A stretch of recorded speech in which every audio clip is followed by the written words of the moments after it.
Hey guys, welcome back to the channel. This is a story about what if Deku was the water dragon hero part 2.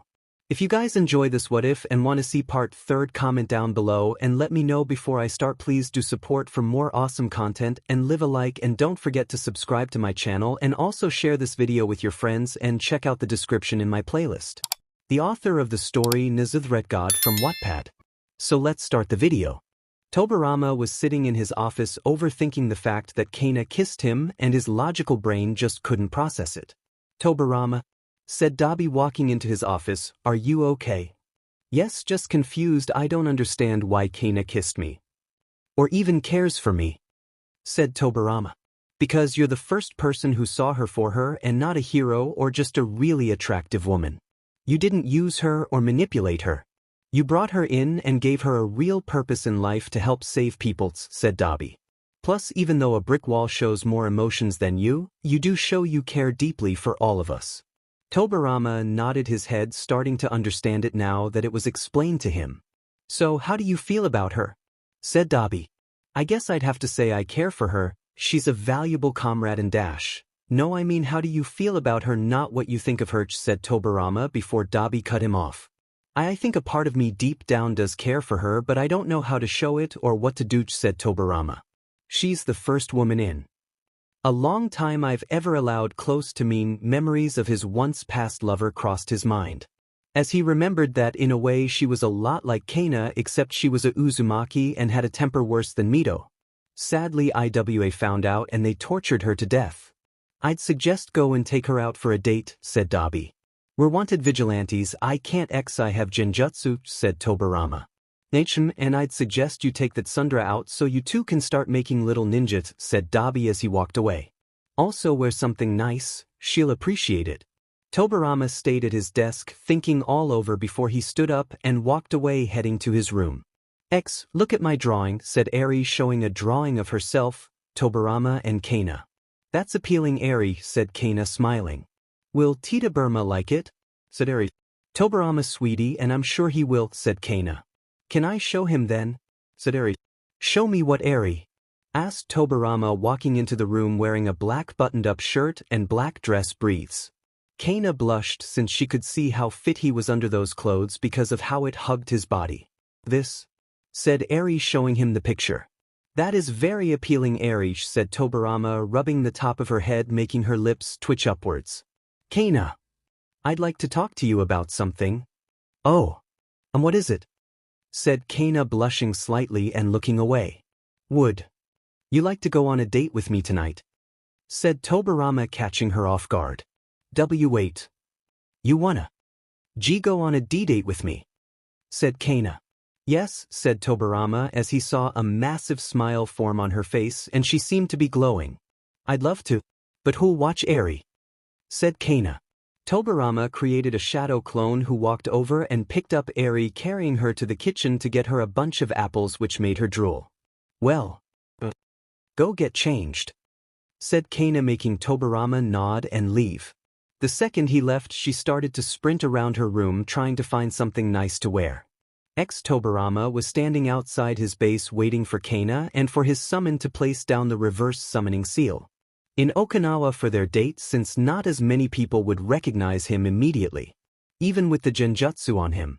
After a couple more minutes he heard the door open and he looked over and he froze slightly as he felt a small blush come to his cheeks. So he coughed into his hand to try and regain his composure. 𝗧𝗍𝗃 was wearing a tight black long-sleeve shirt that had the shoulders and the top of her melons exposed, showing a decent amount of her cleavage. She also had some eyeliner and mascara to make her eyes stand out, along with some lipstick. She wore a pink skirt that was a little above her knees that showed her long, powerful legs, and she wore some black shoes. "So, how do I look?" she asked while brushing some hair behind her ear and looking away with a blush. "You look very appealing," said Tobirama. 𝗧𝗍𝗃 blushed some more. "And you look very handsome yourself."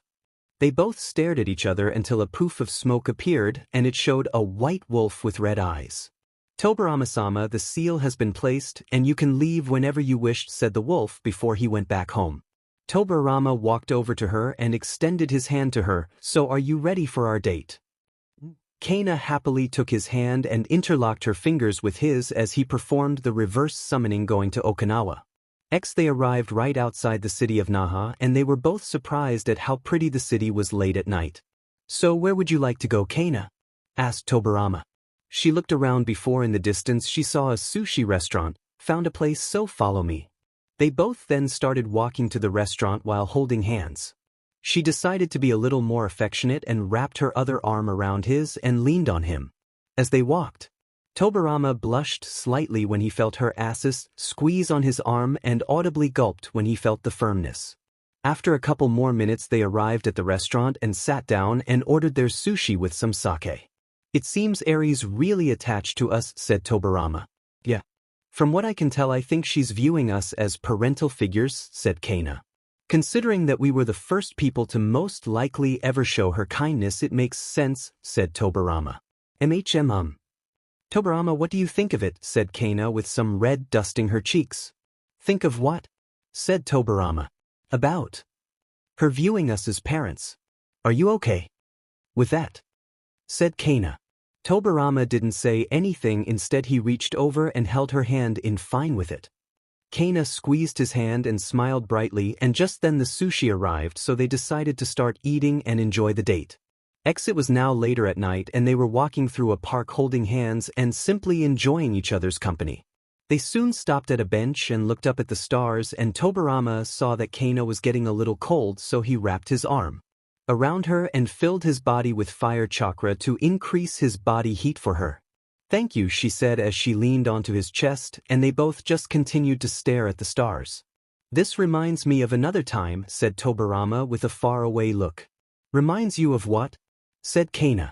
When my brother, never mind, it's nothing, said Tobirama as he continued to look up into the stars. You have a brother? Said 𝗧𝗵𝗃 in shock. Had, said Tobirama. Oh, I'm so sorry. It's okay, it was before your time. What do you mean? She asked, confused. I haven't been entirely truthful with you or anyone since I came to this world, said Tobirama. You make it sound like you came from a different planet, said 𝗧𝗵𝗃. Different timeline, said Tobirama before he looked at her. Let me show you. He then placed his thumb on her forehead and started to flood her mind with his memories of his last life. 𝗧𝗵𝗃 saw everything from him growing up into a life of bloodshed and war to having to fight in war at the age of all the way up to him sacrificing his life to save his students. Then being brought back to life, 𝗧𝗏 helped save the world from a giant monster named the 10 Tails and a madman named Madara. She felt a tear roll down her cheek from all the memories that flooded her mind. That's what I lived through. And I'll understand. If you don't he was cut off by her pulling him into a hug with her burying her face in the crook of his neck. Just let me hold you and I'll never leave you, Tobirama, said 𝗧𝗵𝗃. They both held each other for a little bit longer before they slowly let go and looked into each other's eyes and leaned forward, with their lips meeting and pouring all their emotions into a single kiss. As they kissed, the trees near them seemed to sway in happiness. When they pulled apart, 𝗧𝗵𝗃 leaned on him with her head resting over his heart and had her eyes closed, finally feeling at peace. Tobirama smiled and gently glided his fingers through her hair. He looked up and his eyes widened when he saw his brothers and his once lover standing before him. Suki wore a traditional Uzumaki black kimono with the clan symbol embroidered all over it. She had long red hair that reached her mid-back and her eyes were a deep forest green. She had a heart-shaped face and a pair of small battle fans in her obi belt. I'm happy for you, Tobi. Don't let this happiness slip by and remember I'll always love you, said Suki smiling as she slowly disappeared. Bring peace, Tobirama. Help this world be a better place, said Hashirama before he disappeared as well. Live a long happy life, Nissan, said Itama with a big smile on his face before he disappeared. Tobirama felt a tear roll down his cheek and he held 𝗧𝗵𝗃 tighter, promising himself that he'll help this world and live a long, happy life with 𝗧𝗵𝗃 and Eri and maybe one day officially start a family of their own. Tobirama was sitting in his office watching the news and seeing how the world is reacting to All Might's true form. It was safe to say people were panicking and some were asking what was happening to him. Villains saw this as an opportunity and started to attack more often, with crime levels increasing all over Japan. Because of this, Tobirama increased his Anbu's patrols all over Japan to help take down the increase in crime across the country. "Papa!" yelled Eri, running into his office with a massive grin on her face. She started calling him Papa and Kana Mama, thanks to Dabi telling her they were her parents. Tobirama was happy but still threw Dabi under the bus by making him do sewer patrols for a month. He couldn't stop laughing when he saw the color drain from his face. "Yes, what is it, Eri?" he said, looking at her and noticing she was wearing a mini version of Anbu clothes. "Watch this," said Eri as she pulled out training kunai, which were dull so they wouldn't hurt anyone, and threw 4 of them at the wall. With one sticking in the wall and the others falling to the ground. "Look, and soon I'll be as good as you." Tobirama could literally see the happiness and innocence radiating off her. "She's too adorable and innocent for this world," he thought while covering his eyes from the light. "I've been practicing and I'm gonna be a super cool ninja like you," said Eri as she did a little pose. Tobirama felt an arrow pierce his heart for how cute that was. She could make Madara give up being evil just by smiling. "Eri, if you were to become a Anbu like me and everyone else, you'd have to do a lot of training, but I'm sure if you trained hard enough you'd become a powerful ninja." She smiled brightly and ran over and hugged him tightly. "Thank you, Papa." Tobirama smiled and rubbed the top of her head. "Ōka-sama, forgive me for interrupting, but I have urgent news," said a otter-masked Anbu entering the room. "Report," said Tobirama, going into Hokage mode. "The League of Villains has launched a massive attack on Hosu, releasing over 30 Nomu and an army of villains. The heroes and police are getting overwhelmed at the moment. Endeavor, 𝗵𝗃𝗵𝗃, along with lots of other heroes are there trying to take back the city but are losing," said Otter. "Assemble the Anbu. We are taking back the city and shall show the world that we will help this world," said Tobirama. "Can I come, Papa?" "I want to help," said Eri, looking up at him. "I'm sorry, but no, it's too dangerous for you, so I want you to stay here and guard the base along with all the rookies that are here, okay?" said Tobirama. "I promise, Papa, I'll protect this base," said Eri, raising her arms in determination. In Hosu, the city looked like a massive war zone. Buildings were burning, bodies laid the streets, and civilians were running away panicking from all the chaos ensuing. "Protect the civilians at all costs," yelled 𝗵𝗃𝗵𝗃, looking at other heroes and police officers that were desperately trying to hold their ground against the Nomu and villains. 𝗵𝗃𝗵𝗃, look out!" yelled Native. He turned and saw a Nomu's fist coming towards him, and if he moved, the people behind him would get killed. "Water bullet jutsu," said Tobirama, sending a water bullet at the Nomu, with it cleaving its head off its body, killing it instantly. The Nomu fell to the ground dead, and Tobirama walked right past its body with a bunch of Anbu behind him. "Stain, take care of the villains. Lion, kill any hard-hitter Nomu. Cobra, provide sniper support," said Tobirama. "Hi Hokage-sama," they said. "All other Anbu, kill any villains and Nomu you come across, but your top priority is to protect the civilians," said Tobirama. "Hi Hokage-sama," said over 200 Anbu surrounding the area. The heroes looked in shock while most of the civilians were crying in happiness and hope, knowing they are safe now. Tobirama then shot off while holding his katana, and he cleaned 2 Nomus in half while creating a water WHP to decapitate a flying one. The Anbu charged, taking down any Nomu or villain near them while protecting the civilians. Lion created a hellstorm of blue flames, killing over 20 in a mere instant. Cobra jumped on top of a building and began sniping any villain or Nomu she could see. Stain charged and began cutting down villains. "Ōka-sama has decreed that you must be slain, and I won't disappoint him." All around Hosu, Anbu were running around saving people and killing villains. Tobirama shot a massive wave of water at a bunch of fires to put them out, but noticed that it will take too long to stop this. "Eagle, bring me up," said Tobirama. An Anbu with an eagle mask appeared behind him. "Hi Hokage-sama," he said as he grabbed him and lifted him up into the sky. Tobirama started to go through hundreds on hand signs, and soon the dark sky started to get darker. "Water-style jutsu.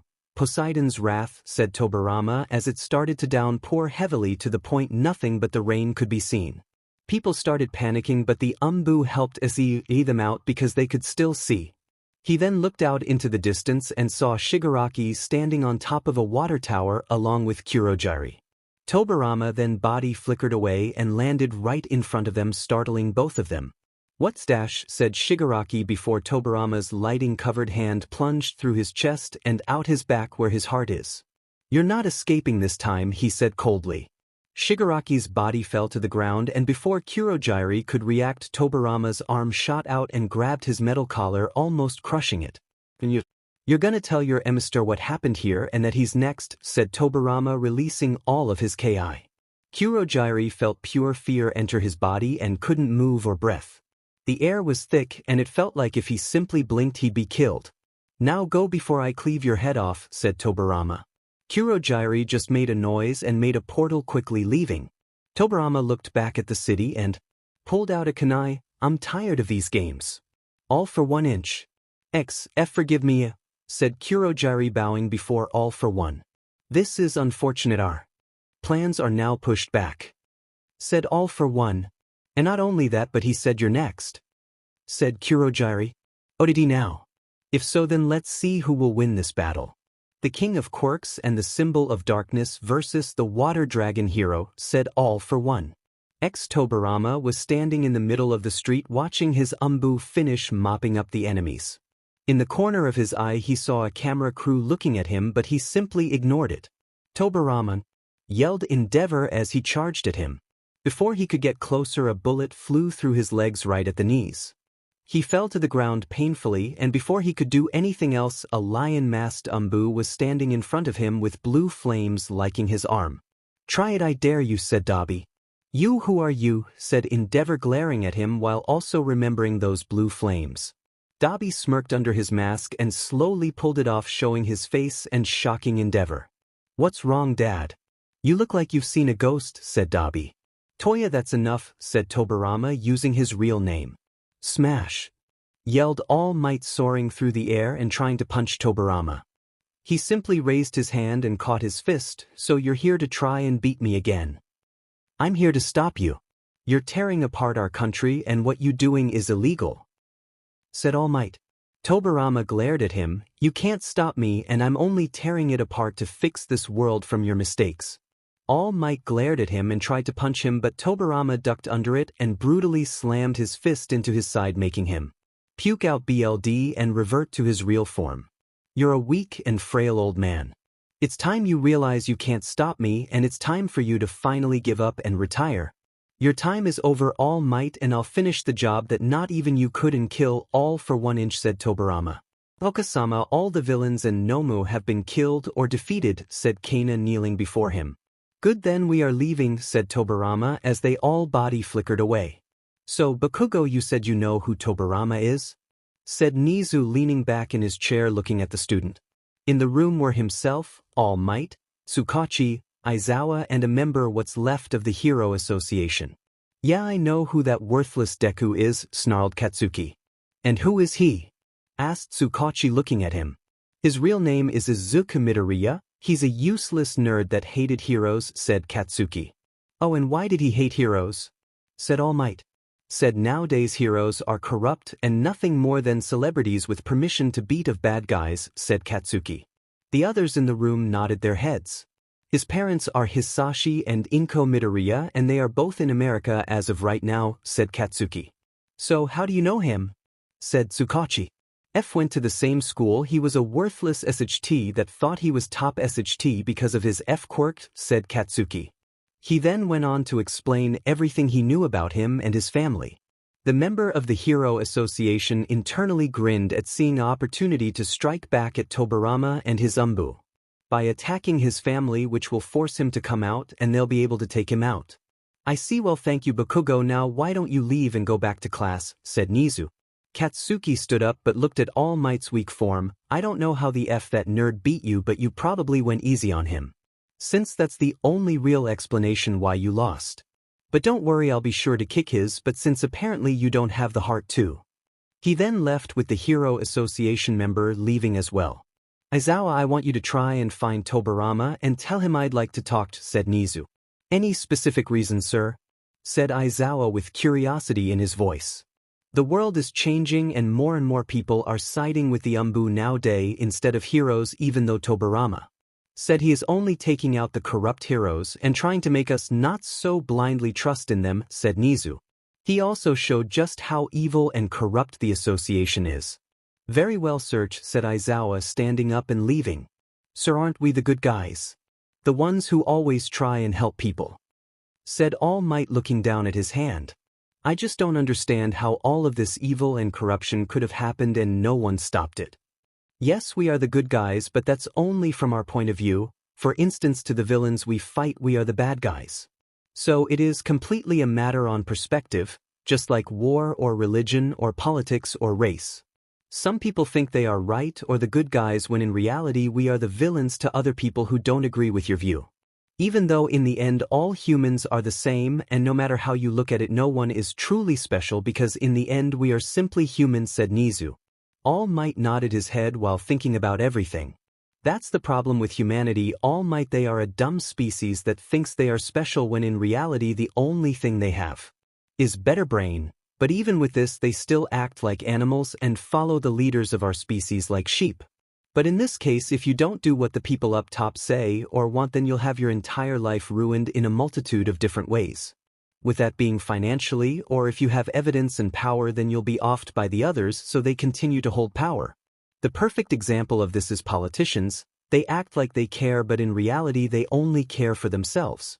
Especially the career politicians who spend most of their lives as one and keep repeating the same sentence every time.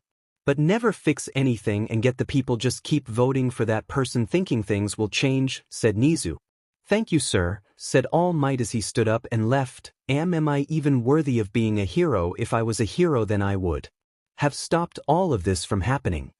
But then again it was like Nezu said. Humans are like this regardless. That demon Deku. Seethed Katsuki walking towards his house in anger as the fight that happened on TV kept replaying in his head. As he kept walking he never noticed the black SUV pull up next to him and an agent grab him while dragging him into the car with the door slamming shut. What the F? Screamed Katsuki as he tried to use his quirk but couldn't feel it and he then saw that he had quirk suppressant bracelets. 𝗧𝗵𝗲, said a man in a suit, I am the new president of the Hero Association and I have a job opportunity for you. Oh yeah, and what the F would that be, huh? The man then pulled up an envelope and handed it to him. Katsuki raised an eyebrow but opened and saw a picture of Tobirama on it with all his known information to this point. I want you and a special team I'm building to go and kill him. He's causing my company and Japan to much pain, said the president. What's in it for me besides killing Deku? You'll be well compensated and will guarantee you a position in the top 20 once you graduate from UA. Katsuki reread the envelope and thought about all the pros and cons on this mission before he ended up grinning darkly. Fine, I'm in, but I get to kill him. I gotta show him his place and 𝗬𝗏 he's below me. Very well. 𝗬𝗏, said Eri, trying to do push-ups before she collapsed on the ground breathing in exhaustion.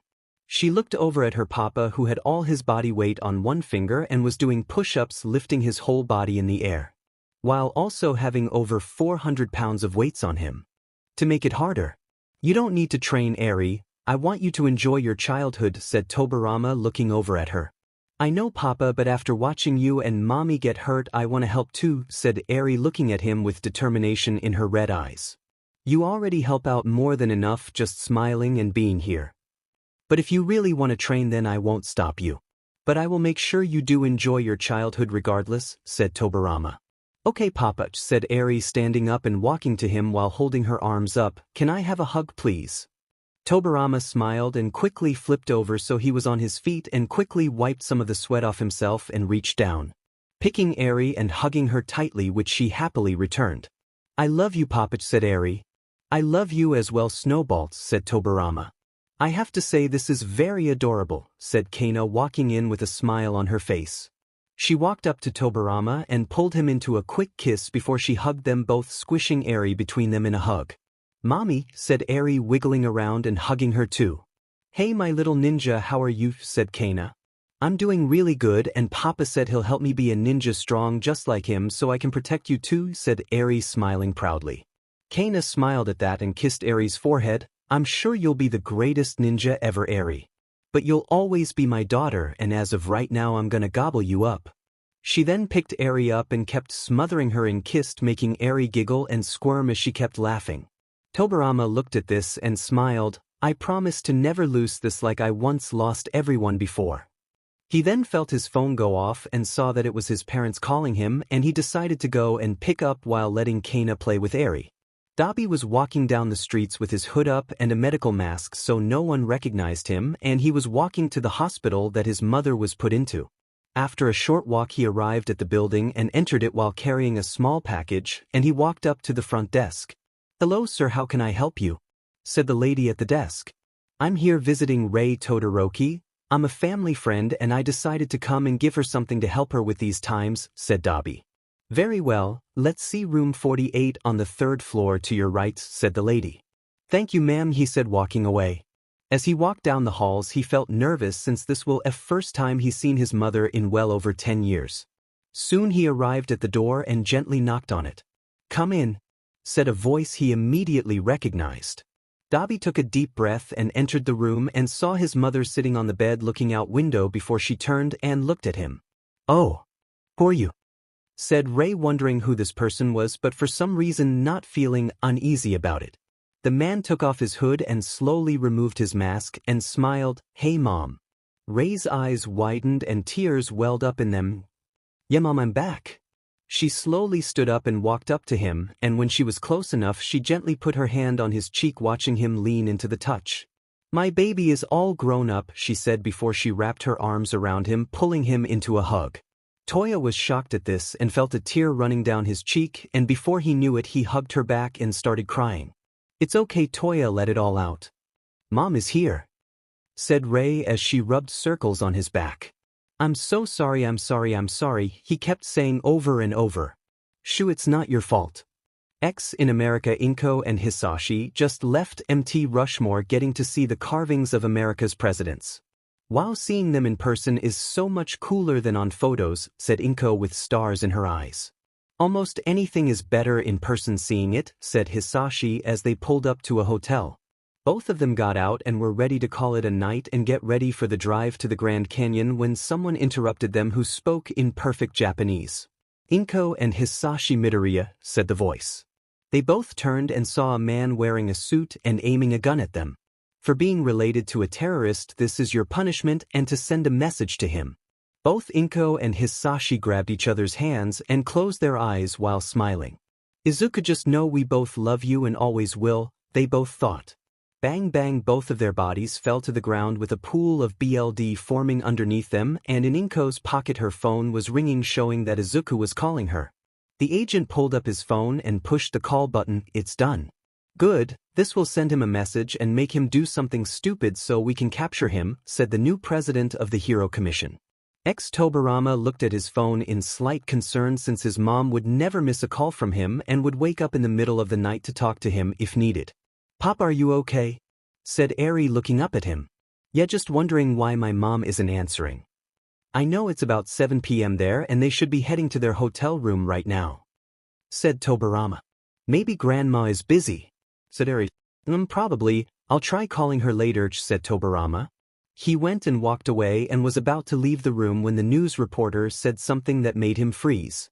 KO and Hisashi Midoriya, the parents of the terrorist group run by their son Izuku Midoriya, or as he is known Tobirama or Hokage, were both killed today.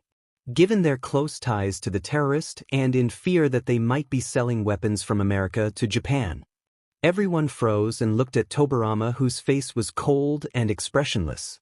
"Tobirama/Papa," said 𝗧𝗍𝗃 and 𝗧𝗏.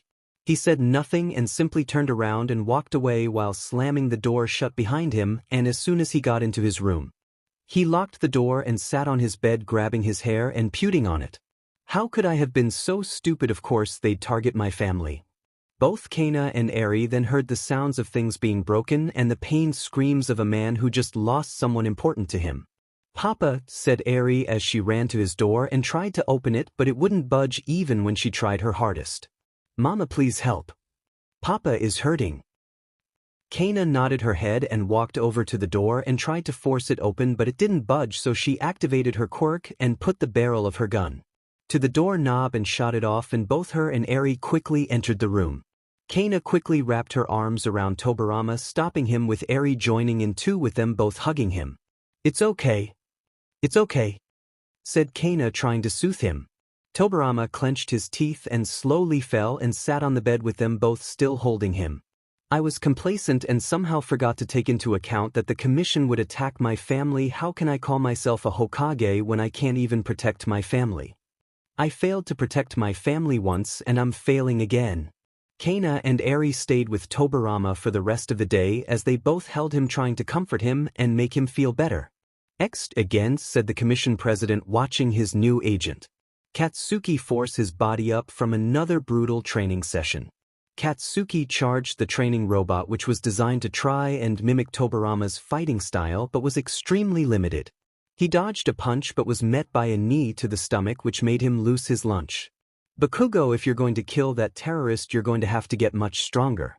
Then you are, said the president. No. He then got up again and charged at the robot.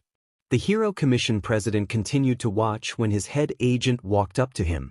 Sir, with Inko and Hisashi Midoriya dead, I believe we should attack 2 other well-known members' families that are in the Anbu. Oh, and who should they be? I believe Lady Nagant's parents, and go after the Todorokis. I agree with the first one, but the second is tricky, since it's Endeavor's family. I was referring to Rei Todoroki, since no one really knows about her and she won't be missed. Very well, get the preparations ready. It's time we show these terrorists the consequences of attacking the Hero Commission and disrupting our rule. At once, sir. Also, what should we do with the heroes that seem to be supporting him along with lots of the civilians? Order, Dark Angel. Kill them, but make it look like villains did it. It's time we regain control of Japan and stop this terrorist from ruining everything we worked so hard for. The agent nodded and walked off to begin the plans. The Hero Association president smirked darkly with a sickening grin. When this is all over, we'll be the new rulers of Japan and shall finally turn heroes into what they should be. He then walked off, leaving Katsuki to his training as he destroyed the robot. Soon Deku, I'll teach you your place and why you should have done the world a favor and killed yourself. Tobirama was drowning himself in his work after he found out his parents were killed in cold blood. He put in an investigation and found out that the Hero Association was responsible and Katsuki was the one who told them about his parents. He continued working when he felt a pair of arms snake around him and pull him into a hug.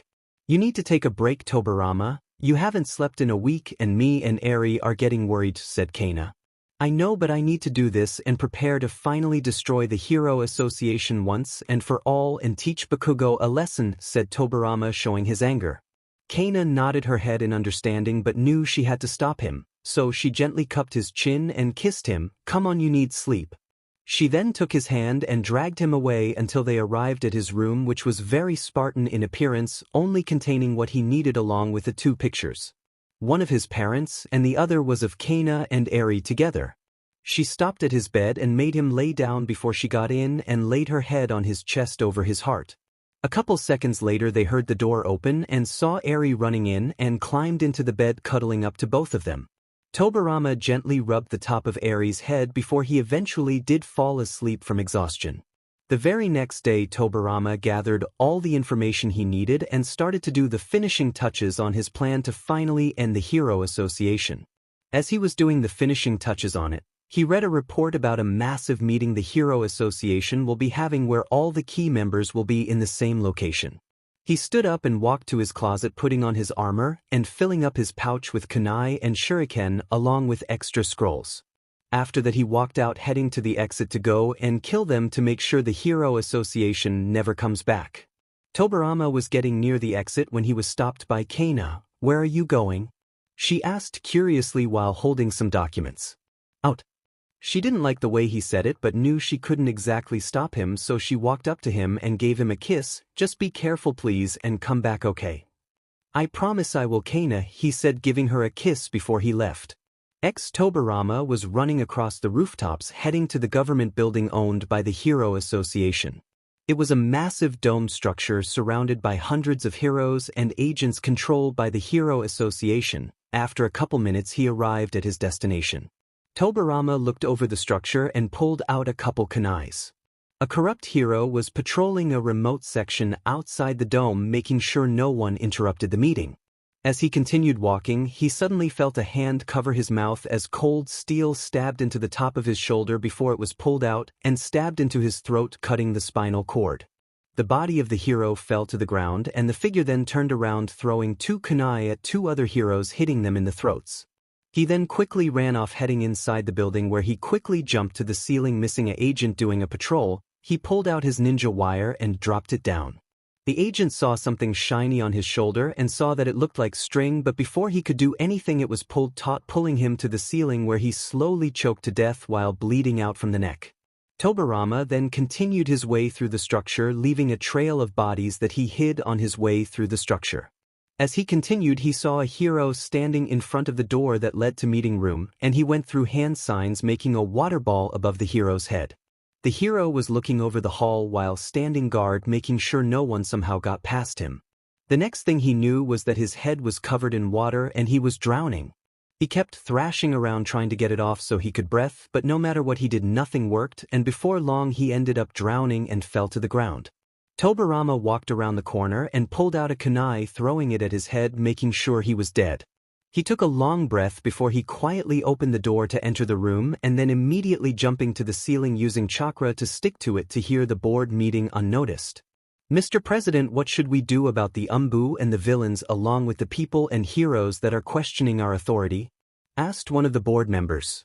"We shall implement martial law and arrest or kill any who oppose us. We will have to also threaten lots of the heroes who work to make sure they obey our rule. The next step would be to arrest the families, declaring them as part of the terrorist organization known as Anbu," said the new president of the Hero Association.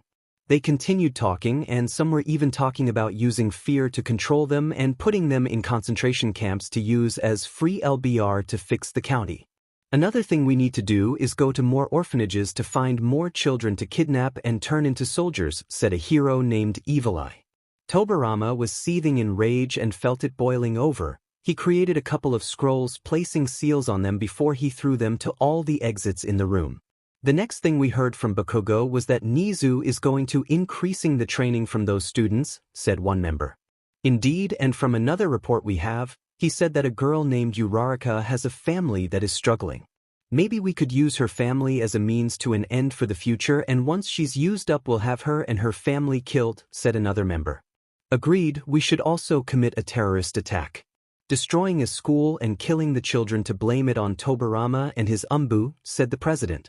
Said man has had enough of them and pulled out a kunai before he dropped down from the ceiling, plunging it into one of board members, killing him instantly. The other members panicked and started to freak out. She didn't get to finish her sentence when Tobirama's hand was covered in lightning and he stabbed it through her heart.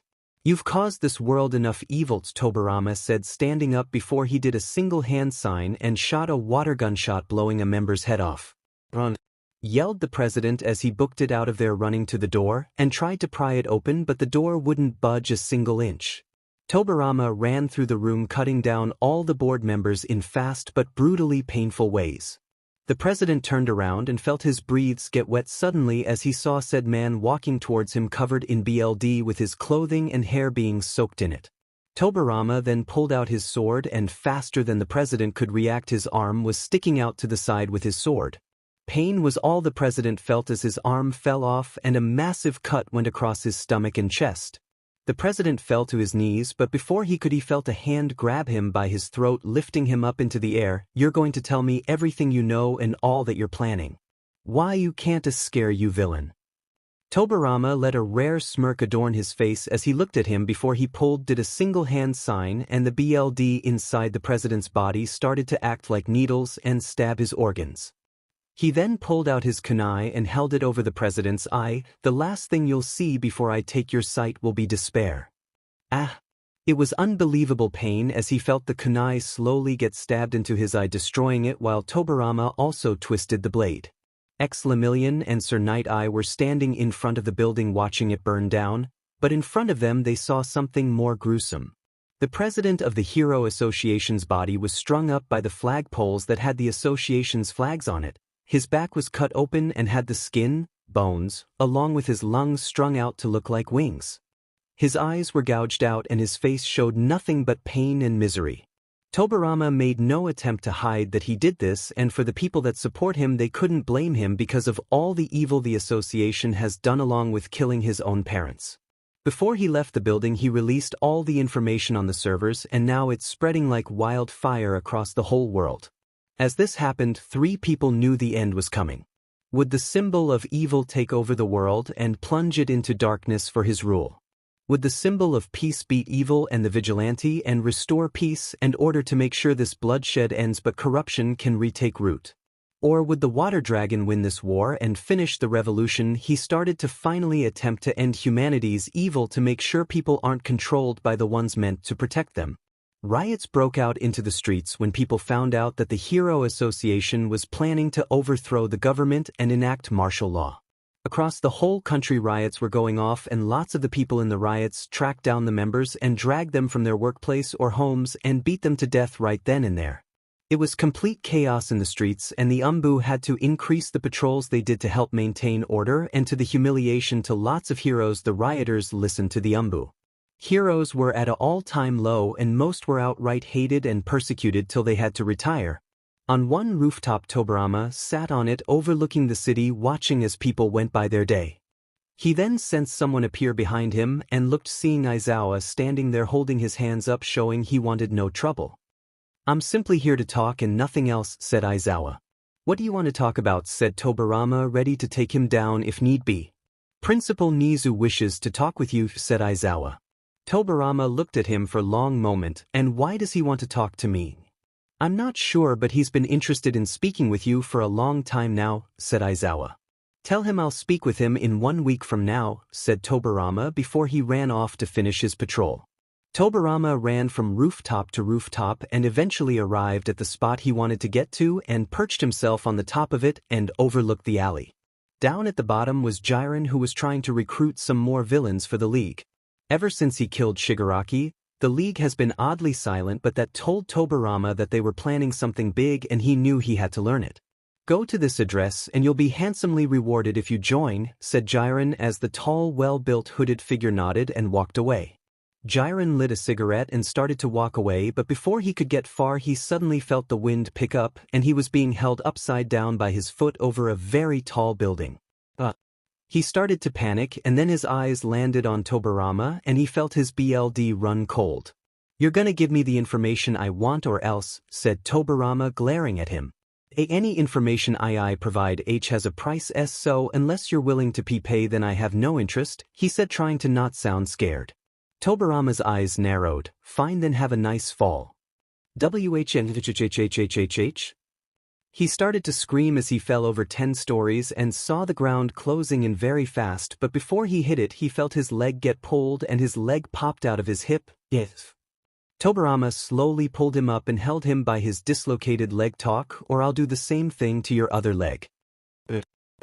"What do you want to know?" said Jiren. He knew he couldn't intimidate Tobirama or even hold anything on him, since his informers could find literally nothing on him or his Anbu that wasn't already known. "Tell me about the League and the Meta Liberation Army," said Tobirama. "I don't know where exactly the League is, other that's somewhere in Kamino Ward, and for the MLA they are in Daika City," said Jiren. "Good," said Tobirama, dropping him where he fell and slammed into the fire escape, then against a wall before he fell into a dumpster with multiple broken bones. Jiren was groaning in pain and then felt something heavy land on him and saw a briefcase, and he slowly and painfully reached up, opening, seeing what he assumed was well over 1 billion yen. Tobirama walked into his base and saw his Anbu training rigorously while others were heading out on missions or relaxing. He continued to walk down the base and then saw Eri out the corner of his eye trying to throw a kunai but kept missing every time. A small smile formed on his face and he walked over to her and watched as she kept trying but couldn't hit the mark.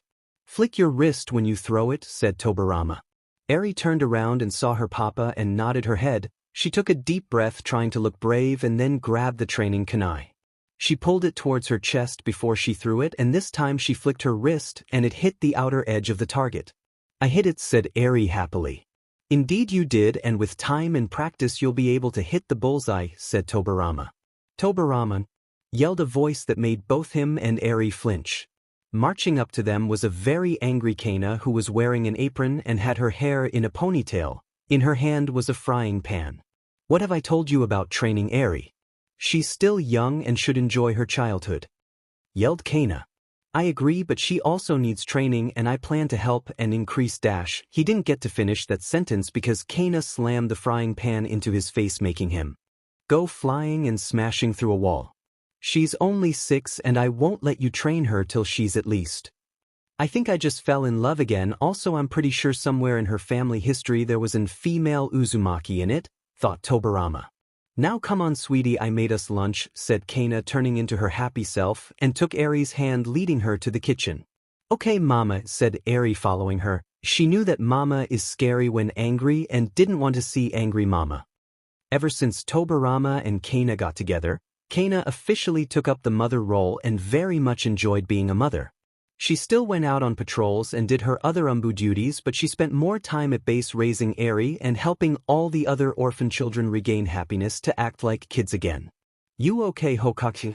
Asked 𝗬𝗲𝗏, who was munching on a bag of chips. Tobirama stood up, tearing the wall up more, and dusted himself off like nothing happened. Yes, I'm fine. She has you well whipped, snickered 𝗬𝗏𝗏. Just you wait 𝗬𝗏𝗏, soon you'll be the one getting whipped, said Tobirama, making him shiver. 𝗵𝗃𝗃𝗏𝗧𝗔𝗍𝗍 right single life for mean, said 𝗬𝗏𝗏𝗏. Tobirama just rolled his eyes and walked off to where 𝗧𝗪 and Eri were to eat the food she made.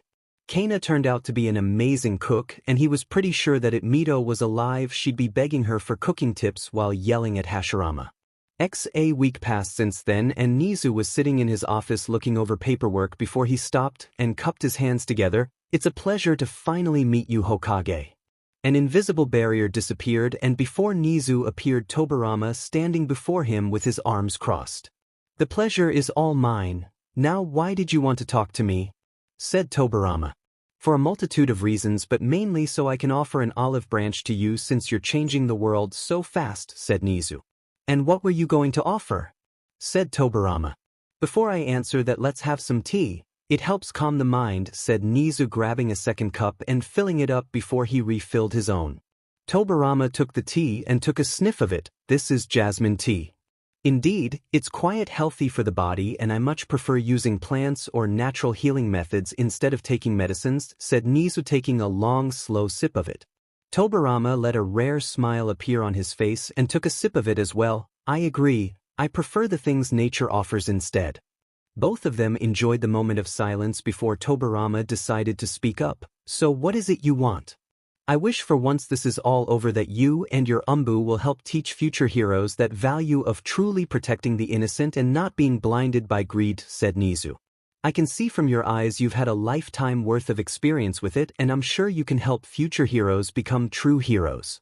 Tobirama crossed his arms and thought it over, thinking about all the pros and cons about this to see if the benefits outweighed the negatives. I only see one real problem with that as of now. And what would that be, Tobirama? Bakugo, it's because of him my parents are dead and he has fallen far from anything a hero should be. He's becoming a second endeavor, and there's truly no good way to fix him unless you throw him in jail and throw the key away. Nezu interlocked his fingers and nodded his head. I do agree that Bakugo is a lost cause, but you understand I have to have evidence before I can do anything. And I shall provide it. My men are going through the Hero Association's servers that we stole as we speak. Well then, I look forward to seeing the full grasp of the evil they committed. Since you want that, then I want access to UA's resources to help make my organization global. He consider it done, said Nezu as he stood his hand out, and Tobirama took it, and they shook.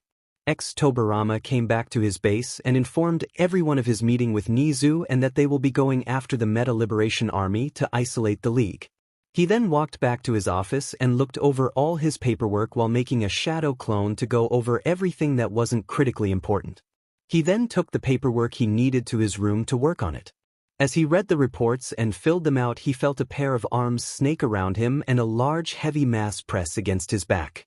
Hey Tobirama, said 𝗧𝗪𝗏, resting her head on his shoulder. Hello 𝗧𝗪𝗏, you seem really happy. Eri made some friends with those orphans and is currently trying to get them to play, and some of them are starting to regain their humanity after what the Hero Association did. That's really good to hear. 𝗧𝗪𝗏 pouted since he wasn't giving her attention and was more focused on his paperwork. Tobirama was suddenly turned around and saw 𝗧𝗪𝗏 straddle his legs and put both her hands on his shoulders as she looked him in the eyes. Paperwork can wait. I want to spend some time with my water dragons, said 𝗧𝗵𝗲 as she leaned in and kissed him, wrapping her arms around him and giving a slight into the kiss. Paperwork can indeed wait, were Tobirama's thoughts as he happily kissed her back and placed his hands on her hips. Tobirama finished reading a report and all clues pointed towards 𝗧𝗪𝗏 City. That's where the Meta Liberation Army lives and controls. He heard a groan and looked behind him, seeing a naked 𝗧𝗵𝗲 who was sleeping in his bed, trying to find him in her sleep with only a sheet covering herself. He went back to the report and continued to read it. It told him about the 2,000+ members that lived in the city and the fact that everyone else in the city supported them. It then talked about their leader 𝗬𝗏 and the core members of the army, along with how they have members and informants all over Japan. So I was right, and we will have to take them out before I take out the League. The report then went on and talked about how they brainwashed kids into thinking the way they want them for, and that they'll bring peace by controlling by fear. Tobirama began formulating a plan to take out the Meta Liberation Army, but was knocked out of his thoughts when a pair of slender arms wrapped around him and 𝗧𝗵𝗲 rested her head on his shoulder. Morning, Tobirama, she cooed as she then kissed his cheek. Morning, so did you sleep well? Said Tobirama with a small smirk. PSSH sleep. That was my first time. You rearranged my insides. My legs still feel like jelly, and it was only thanks to those silencing seals I can scream as loud as I did. Weren't you the one that grabbed the headboard screaming and told me to blow your back out while I spanked you and choked you out or pull your hairs? Indeed, but I enjoyed every single second, especially when picked me up and pinned me to the wall. God, that was hot, she said as they both looked at the dent in the concrete wall. I'm glad you enjoyed it, Tobirama said before he gave her a quick kiss. So what is it you're working on? She asked, leaning over more and looking at his paperwork. It's about the Meta Liberation Army. I'm thinking up plans to try and take them down in one fell swoop, or to weaken them to the point they simply collapse and never reform, said Tobirama. That's gonna be hard, from I heard they are all over Japan, so it'll be hard to hit them that hard. Indeed, but if it's possible, then we should go for it to avoid as much bloodshed as possible, wouldn't you agree? I see what you mean. You'll just have to find a way to get all the core and key members in one spot to do it, so that the structure is broken enough that you could easily finish it off, said 𝗧𝗵𝗏 while she rubbed her hands over his large muscular chest. Yes, I'm hoping to trick them and bring them all together. Tobirama brought his hand to his chin in thought before it clicked. They won't even know what hit them. I'm glad you thought of something, but first I need to do some payback from yesterday since you wouldn't let me then, said 𝗧𝗵𝗏 as she took him out of his chair and shoved him on the bed. She then got in between his legs and undid his breathes and licked her lips seductively. Let's test to see if I have a GG reflex. Tobirama's head hit his pillow as he gripped the sheets. Holy F. X minutes later they left their room and arrived at the meeting area where most of the Anbu were. If anyone was to look at 𝗧𝗵𝗏, they could see that she was glowing in happiness and had that I was stupid smile on her face. Hello Anbu, I have an important announcement for you all. We shall be attacking the Meta Liberation Army in 𝗧𝗪𝗏 City within the week, and it will be a battlefield. While that is happening, I will have our Anbu in our other bases begin attacking them as well. Our goal is to completely destroy the command structure, then go for the foundation that holds it all up to prevent it from ever rebuilding, said Tobirama. You shall all break up into 3 platoons. First platoon is with me and will be going for a frontal assault, drawing the enemy's attention, while the other 2 surround the city and move in while making sure no one escapes. Be warned, the MLA has heroes that work for them, so you must put your feelings aside for them and treat them like any other villain. They have become corrupted by money and are more than fine with hurting civilians if it doesn't hurt their pockets. All the Anbu saluted and then left to go begin training and prepare for the eventual battle of 𝗧𝗪𝗏 City. Tobirama and 𝗧𝗵𝗏 then walked away towards the playroom where they saw Eri playing with some of the other kids and teaching them how to play and have fun. Papa, Mama, look at this cool drawing I made, said Eri, showing them both a drawing of a white dragon and a purple and blue snake that looked like a cobra. That's a very good drawing, Eri, said Tobirama with a genuine smile on his face. And I'm even practicing Papa's glare, said Eri, who then crossed her arms and had a slight glare on her face. I hate mini heroes. Tobirama smiled but then felt a chill down his spine and looked and saw 𝗧𝗵𝗏 giving him a slight glare. If she becomes a mini, you know God in this universe will save you from what I do. He swore he saw the Shinigami floating behind her with a menacing glare. Oh, of course, dear. said Tobirama. Why do I feel like I'm being held hostage? Is this what Hashirama felt like with Mito? But 𝗵𝗃 and Papa have the same eyes and hair, said Eri, pointing out the obvious. Papa, can I get those cool red marks too? Oh, said 𝗧𝗍𝗃. The male Anbu that was near them felt bad for Tobirama while the female ones were taking notes. 1 week later, so what's the meaning of this meeting, and 𝗧𝗏𝗧, why did you call this meeting? Said 𝗧𝗏𝗧𝗏, looking at her. What? I was told that 𝗤𝗏𝗏 called it. Me. I was told that 𝗧𝗏𝗧𝗏 called forth this meeting. Chikuzoku was as confused as all of them and pulled up his laptop and began looking into the matter to figure out what's going on. 𝗧𝗏𝗧𝗏 growled angrily and slammed his fist on the table. Then who called this meeting? Before anyone could say anything, 4 heroes in the room suddenly collapsed and they all had a kunai in the back of their heads. I called forth this meeting, said Tobirama, walking into the room with an even glare. 𝗧𝗏𝗧𝗏 ran in front of 𝗧𝗏𝗧𝗏 to protect him, but her head was blown off by a gun courtesy of 𝗧𝗍𝗃. Squads of Anbu entered the room and surrounded the remaining members of the MLA. You and most of the members of your organization shall be terminated today, said Tobirama as he pulled out a kunai and his sword. 𝗧𝗏𝗧𝗏 growled and activated his quirk, making his body swell and his skin turn black from it. He charged at Tobirama and tried to crush him, but the Kage was faster and dodged it while slapping an explosive note to the arm. Once 𝗧𝗏𝗧𝗏 noticed it, he thought nothing of it till it caught fire, then exploded, making his left arm useless given all the tissue damage. Tobirama did a single hand sign and shot out 7 water gunshots from his mouth at 𝗧𝗏𝗧𝗏, blasting him out the building. God damn you! He yelled as he slammed into the ground, quickly standing up, but then noticed something. There was no MLA members or heroes running away and the city was eerily quiet. What the hell? My Anbu are dealing with your men. This is only the work of 1 platoon while the other 2 have only now entered the battle, said Tobirama, trying to break the man's morale. We won't lose 𝗧. I already found your other bases and they are being raided as we speak. 𝗧𝗏𝗧𝗏. Face it, the MA are over and shall never resurface. 𝗧𝗏𝗧𝗏 gritted his teeth, and then he heard a scream and looked over, seeing 𝗤𝗏𝗏 getting sent through a building covered in burns. You know, for someone with such a powerful ice quirk, I was hoping you'd be stronger, but I guess I was wrong, said 𝗬𝗏𝗍, who stopped wearing his lion mask and was walking towards the downing 𝗤𝗏𝗏.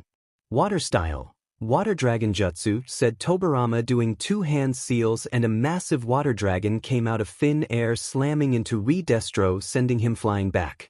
The villain was given no time to breath as Tobirama charged forward and used a mixture of Tai and Kenjutsu, slowly wearing down 𝗧𝗏𝗧𝗏.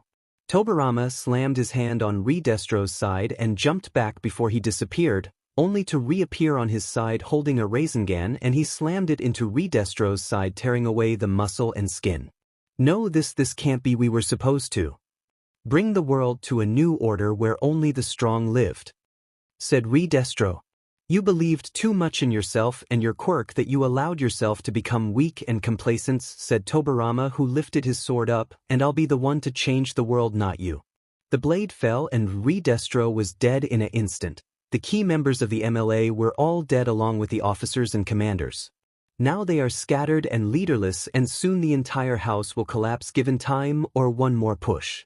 That final push came when Tobirama had him and his Anbu defeating the MLA and finally putting an end to them, broadcasted on live TV across all of Japan to show that the Anbu were cleaning up the hero's mess. Some people began to wonder what will happen when the Hokage and his Anbu win and how the world will be changed. Some still held out hope for the heroes to win and put an end to the vigilantes that are ruining the hero system. Finally, the last ones are the villains, hoping the king of quirks can defeat the water dragon and all might to allow them to finally rule the world. Everyone could tell the end was nearing, but now they all had one question. Who will win? Tobirama looked down at his computer and saw that Class 1A and 1B were heading to some sort of training camp out far in the woods where they'll be trained of the PP cats. Gotta admit, UA is doing a pretty good job at hiding the class's movements. It was only thanks to one of patrols that we spotted them, said 𝗬𝗏𝗍𝗏 as he took out an all-black cigarette and lit it. They are most likely worried that the League will try something even. Though they are severely crippled as of right now, the Meta Liberation Army is collapsing because of us killing the leadership. the Yakuza is gone, the Hero Association has all but been completely destroyed, and lastly Shigaraki is dead, said Tobirama. Yes, so in other words, all we have to do is finish the MLA and League and this fighting will all be over, said 𝗳𝗵𝗲. Yes and no. Some people will still stop at nothing to stop us from what we are doing, while others will allow us to continue our mission because they see that we are doing everything we can to help, said Tobirama. I see what you mean. Also, what will we do once they are all defeated? Said 𝗳𝗵𝗲. We will continue protecting Japan and eventually we shall broaden our horizon to other countries, said Tobirama. I guess we Anbu agents get no fun trips, said 𝗳𝗵𝗲 as he took a drag from his cigarette. I don't know what you're talking about. Doesn't going and defeating or killing hundreds of villains and corrupt heroes sound fun? Said Tobirama. Touché. Tobirama then grabbed a file and looked at it before a smirk appeared on his face. It appears the League is going to attack the training camp. So we gonna attack them before they attack the students? Said 𝗳𝗵𝗲. Yes, now go get the Anbu ready, said Tobirama as he stood up and left to go get his gear. He entered his and Kana's room and walked over to his closet and pulled out his armor and put it on before he grabbed his sword along with all his kunai and shuriken he'd need. The last thing he grabbed was his happuri that had the hidden leaf insignia engraved into it. The end is near and I'll have to take things more seriously from now on. Deep in the woods where the wild PP cats were, both 1A and 1B were training to the point they dropped in exhaustion. Some were training more than others while some just complained about it. Man, today's training was hard, said Ochako sitting in the outdoor public pool with the other girls. I agree, ever since that Tobirama came out our training has gotten even more difficult, said Mina, but I do have to admit he's very attractive and I wouldn't mind hanging with him. In the lead of a large group of Anbu far away, Kana suddenly felt jealous and had the sudden urge to shoot a girl with pink skin. Even though what him and the Anbu are doing, I still think it's bad given they could be heroes and do this instead, said Tsu. I have to agree, but at the same time look at how corrupt our system is.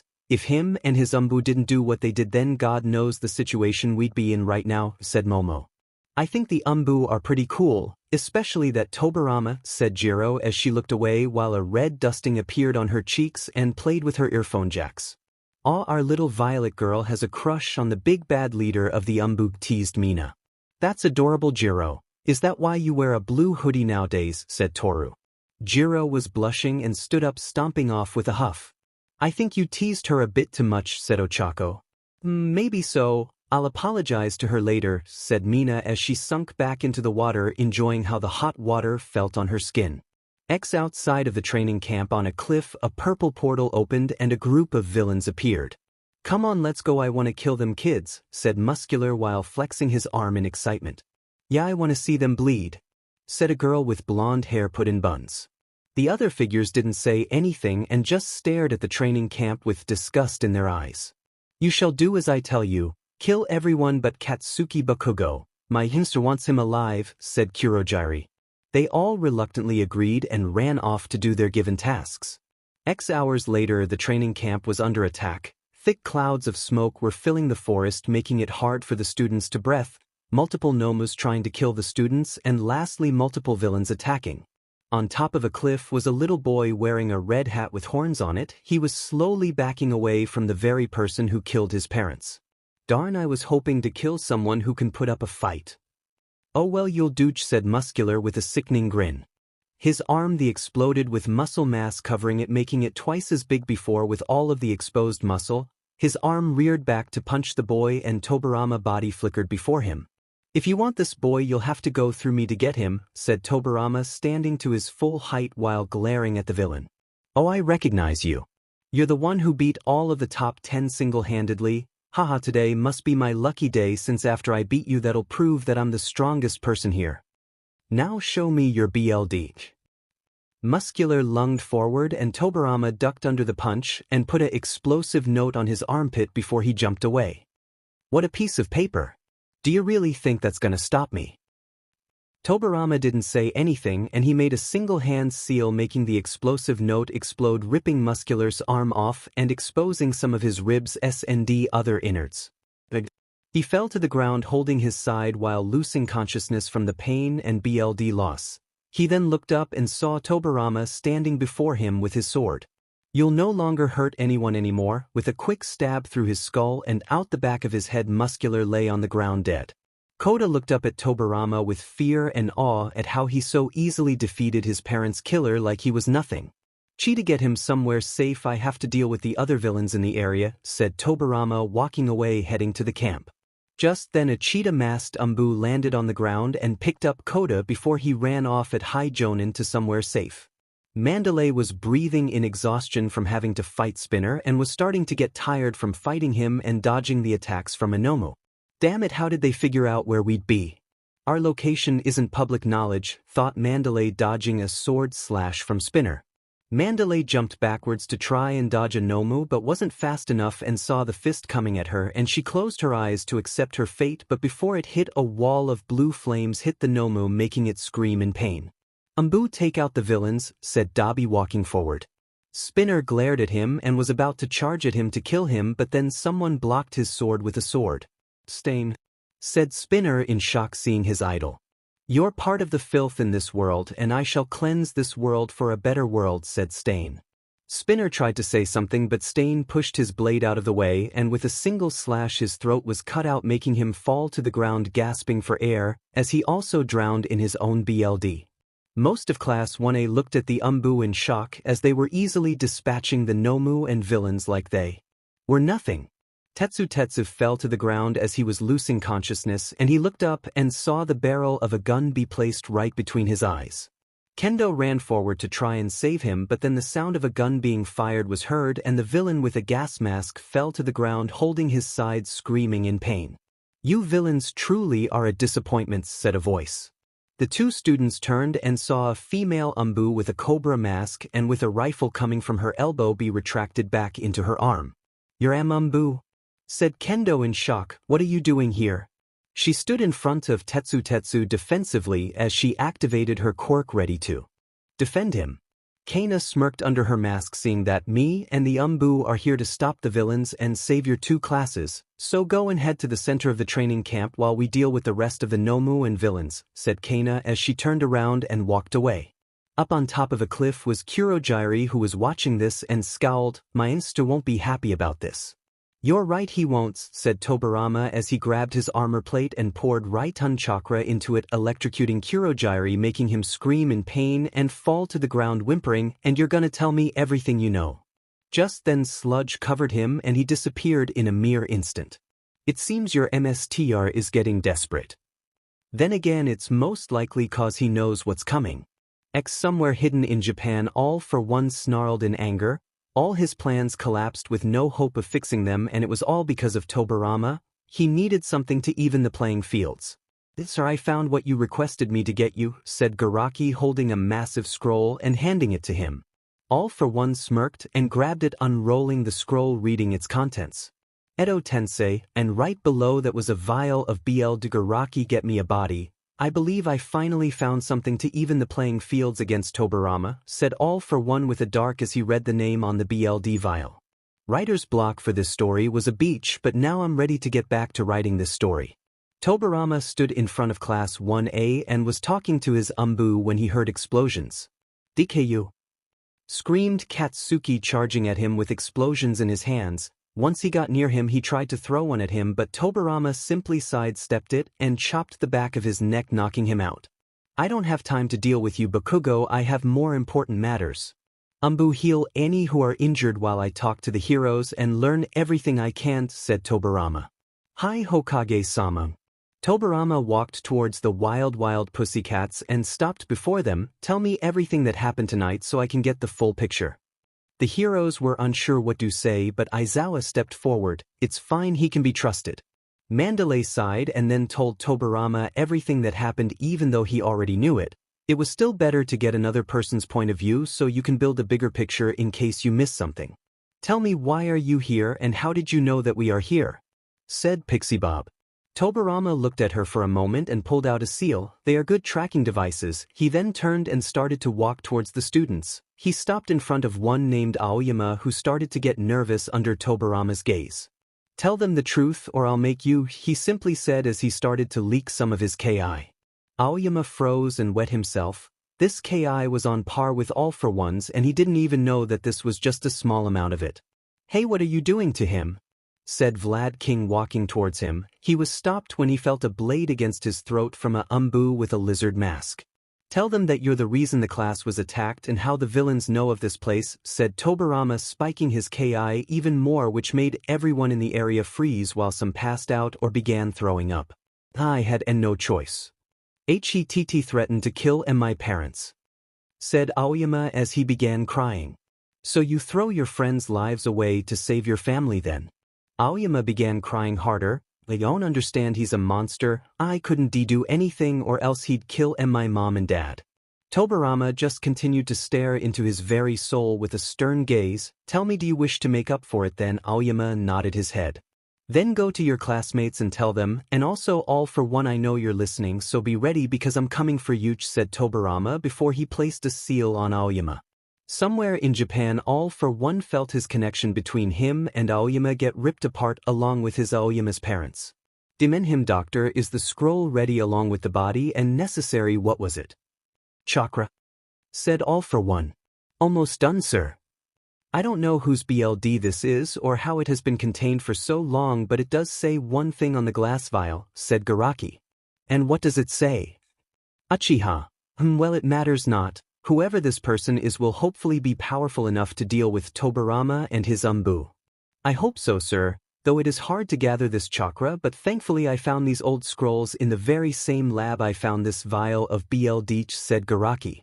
"Will he be loyal to me?" "If you are the one to summon him, sir, I'm currently working on something that will transfer chakra to you from these chakra storage bats I made. Once the transfer is complete, you shall be able to summon whoever this Uchiha is." "Good.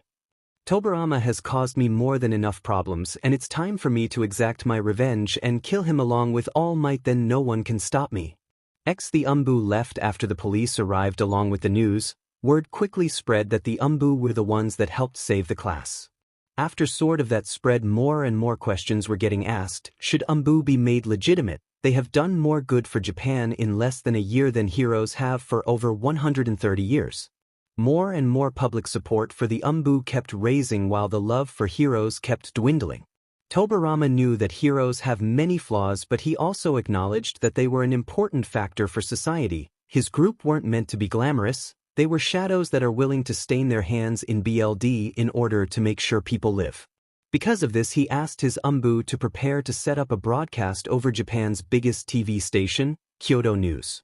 "Hello everyone, my name is Lee, and in recent events it seems that the Anbu have helped save heroes again," said the news reporter.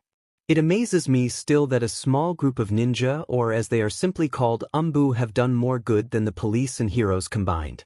Crime is at an all-time low. Japan's biggest drag and human trafficking rings have been completely shut down, hundreds of corrupt heroes are dead or arrested, the Meta Liberation Army and Yakuza are all but completely gone, and from what we heard from police reports, another MLA base has been raided and all the members are in custody. Haha, for me personally, I think the Anbu should just replace both of them since they can do the job more effectively." Lee was about to read the next paragraph when the lights went out in the station and came back on. He noticed that the people behind the cameras were beyond shocked, and some looked like they were about to pass out. He slowly turned around and saw Tobirama standing behind him. "I'll be taking over for a while so you can move," said Tobirama, staring at the camera with his same stern expression. Lee nodded his head and moved to the side, just barely visible to the cameras. Most of Japan right now was listening or watching this broadcast since Tobirama ordered his Anbu to use the emergency channel, meaning that all radios and TVs were playing this. "I'll make this simple, people of Japan. My goal isn't to replace the police or heroes. My goal is to make a better world where people can live in peace and corruption is something people don't even have to worry about. I wish to make a world where children can be children and for us adults to make the world a better place for them and future generations. I know that goal is near impossible given the fact that those in power don't want that. Most of the problems this world faces is because of those in power and the fact that they want to keep you down in the ground. They will lie and manipulate and kill and even cause global-scale problems to ensure they are in control. Even when the corruption is thrown out for the whole world to see, they will still lie and cheat. Money, race, politics, religion, they are all invisible lines created by those in charge to control you. I've seen it happen before and I know lots of people out in this world have seen it. The corruption of this world is deeply ingrained into our beings, but yet we do nothing to change it. We allow our beliefs or something different to make us seem like we are different when in the end we are all humans. Every person you see is a human. Don't think of them differently just because of something trivial as the things I mentioned. We are all the same yet different. Each one of us have our own dreams and desires and personalities. That's what we should differentiate people from. I know some people out there will say something negative about it, but that's because you were raised that way or only see the negative in things. Look at the positive. If your life is in a rut, then stand up and get out of it and make it better. Make a life that when you have your own family that they never have to go through what you did. Don't let race or religion tell you who you are. You're all the same yet different, and it's time you learn that and realize we are all human. Everyone was completely silent during his speech. No one said a word, not wanting to miss what he said. I bring this up because as much as I wanted to avoid it, I can't anymore. I want this world to be a better place, and the way this starts is to cut the head off the snake. Because of that, after I defeat the League of Villains, I shall declare war upon those who wish to continue to rule over us and use the very same things that have imprisoned us for so long. I hereby declare the beginning of the Kage system to help free Japan and hopefully the rest of the world from its shackles and free it from the very problem that has ruled humanity for as long as humans have existed. The lights went out and came back and Tobirama was gone. In Tobirama's main base, he reappeared from his flying thunder god seal in the compound. He looked up and saw all his Anbu looking up at him in complete shock. They had no idea this is what he had planned. "Sir, are you sure basically declaring war upon Japan was a good idea?" said Dabi, walking towards him. "Good, no. Necessary, yes," said Tobirama. "I want this world to be a better place, and the first step in that direction is to change the system and make it so that the companies and people in government along with many other entities can't continue to control us. I know for a fact my system isn't perfect. No system is. All I wish is for a better world for everyone." They all watched as Tobirama walked away towards his bedroom. Kana and Eri were quickly following behind him. Once he entered it, he sat down on his bed and felt a small pair of arms hug him. Eri was hugging him tightly, then Kana came and hugged them both. "Papa, we're with you all the way," said Eri with a big smile. "She's right, Tobirama. Even if your plan doesn't work, we will stick with you till the very end. We will always be with you," said Kana. "Thank you. I truly appreciate it," he said as he hugged them both back. "I just hope I made the correct choice." In a dark underground base, All for One was watching as Garaki was finishing up on saving this so-called chakra into large tanks he specifically built to store them. All for One tried his hardest to learn more about this chakra, but nothing, he couldn't even feel it. "My lord, I think I got everything ready," said Garaki. "Good. Keep everything on standby for when I need it and go continue your work on the Nomu. We must be ready for Tobirama and his Anbu," said All for One as he leaned back into his chair. "Of course, my lord. All Might, I believe we found the location where the League of Villains are," said Tsukachi. "That's good. Have everyone get ready. We are going to need as much help as we can get to take them down."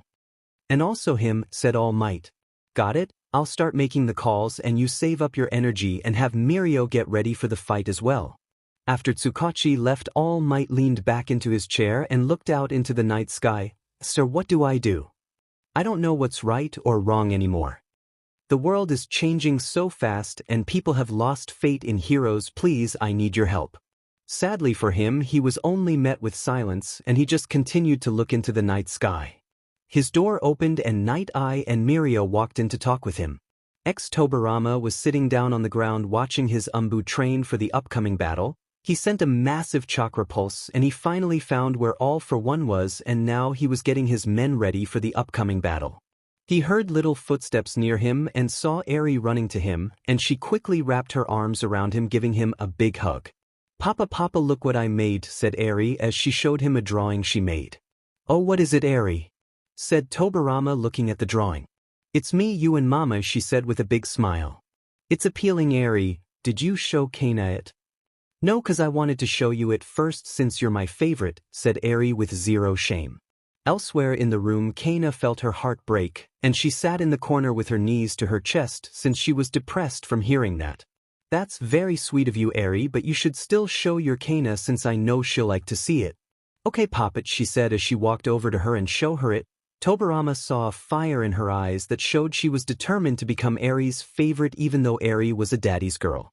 He went and looked over the report that contained what little information he could find about 𝗷𝗏 and his quirks. 2 days later, 𝗷𝗏 was sitting on his throne and leaned back into it, letting a small smile appear on his face, which was hidden because of his mask. The warehouse doors were blown open and All Might along with most of the top 10 arrived. All Might, it's been so long. Surprised you're still standing despite the fact you're missing half your guts, said 𝗷𝗏 with a dark chuckle. This ends now, 𝗷𝗏, said All Might as he charged at him to punch him. 𝗷𝗏 chuckled and used air cannon, destroying everything. 𝗵𝗃 ward shook before everything was destroyed in a mere instant, and now hundreds of people were killed from debris being blown away out of the evacuation area and some leftover residents along with heroes, police and paramedics. My All Might, you're getting slower. If you were still in your prime you could have easily stopped me. But then again you did have to protect those heroes behind you, said 𝗷𝗏 floating up in the air. All Might said nothing and charged back at him, swinging his fist at him, but 𝗧𝗏 blocked the blow and went to retaliate when he heard someone. Power! Mario popped out of the ground and slammed a Detroit smash straight into 𝗧𝗏's gut, but the villain moved faster than he expected and backhanded him away. So this must be your successor. It seems he has a quirk that allows him to phase through any solid object. Texas smash! Yelled All Might, sending a massive air blast at him, which did hit the villain, but he tanked it. Please.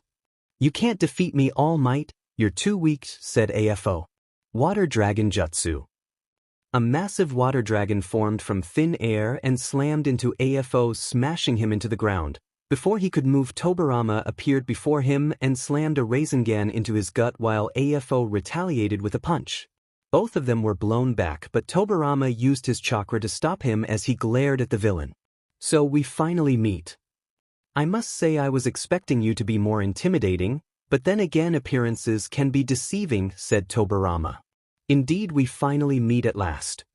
You ruined my plans many times, Tobirama, though I must admit because of you I have access to something that should keep you busy, said 𝗧𝗏.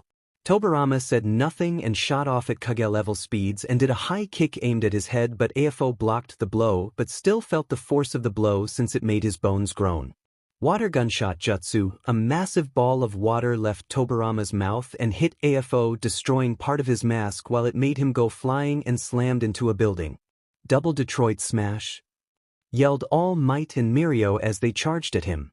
Air Cannon, multiplier ×5, kinetic energy ×3, said 𝗧𝗏 as he released a massive blast that was negated by the Double Detroit Smash.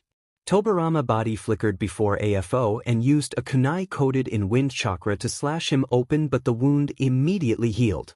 His regeneration is on par with Obito's along Madara's back when he was still in Edo Tensei, thought Tobirama before he pulled out a punch of explosive notes. They were all thrown at 𝗧𝗏, who raised his arm and sent another blast negating them, but when the smoke cleared, Tobirama was gone and a seal was left in his place. Triple Water Serpent Jutsu. 3 massive water serpents wrapped themselves around 𝗧𝗏 and were connected to Tobirama. Tobirama then swung 𝗧𝗏 over him and slammed him towards the seal on the ground. Phew! 8 massive water dragons shot out of the seal and each one hit 𝗧𝗏 dead on, and before he could even begin to recover, Tobirama appeared in front of him and both his arms were coated in lightning. Twin Dragon Lightning Cutter.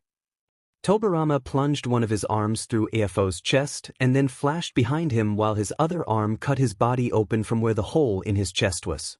𝗧𝗏 coughed up BLD and his wound immediately healed, so he swung around and tried to hit him, but Tobirama managed to dodge it and slap an explosive note on his arm, which immediately exploded. Enough of this, seethed 𝗧𝗏 as he used his teleportation quirk and pulled out a dead body and a large scroll that Garaki created. Tobirama's eyes narrowed trying to figure out what the scroll was, but after a couple seconds he recognized what it was. Edo Tensei, said 𝗧𝗏 as he slammed his hand on the scroll and it glowed before it stopped after a couple seconds and a coffin shot out of the ground. Tobirama shot off racing towards the coffin, combining both the Rasengan and Chidori. The Rasengan glowed with power before it started to get covered in lightning that was twice as intense as a regular Chidori. The lightning 𝗧𝗵𝗃 was about to slam into the coffin before it burst open and the figure in it jumped away, dodging the attack that destroyed a massive area almost the size of a city block. It's been a long time, Tobirama. I'm surprised you're still alive, said the figure before he looked around the area, noticing how different things are. Then again, considering how different things are, more time has passed than should be possible for even a senju to survive. This is my ultimate tool, Tobirama, you can't beat me now, said 𝗲𝗏 with an evil grin. Please, you don't control me, no one can control 𝗧𝗏𝗃. I'm only going to fight because I have my own personal vendetta against him, said the 𝗧𝗏𝗃. Then I'll just have to kill you like I did last time, Izuna, said Tobirama, glaring at him. Things are different this time. I can feel it, I'm so much more powerful than I was before, Izuna said as his eyes transformed into their Mangekyo form and a dark blue rib cage formed around him. Tobirama closed his eyes for a moment before dark marks formed under them, showing he was now in sage mode. He then pulled out his sword and prepared to fight him. 𝗲𝗏 stood next to Izuna and got himself ready for the fight, but then he saw All Might and Mirio stand next to Tobirama as they both glared at him. I'll take Izuna while you two fight, 𝗲𝗏, and under no circumstances are you to interfere with my fight or you will be killed by him, said Tobirama. Both heroes nodded. Just then a portal opened up and a bunch of Nomu also appeared behind both villains. You didn't think I was gonna fight you without some backup, did you? Said 𝗲𝗏. Same could be said for me, said Tobirama as his Anbu appeared behind him, all ready for the battle.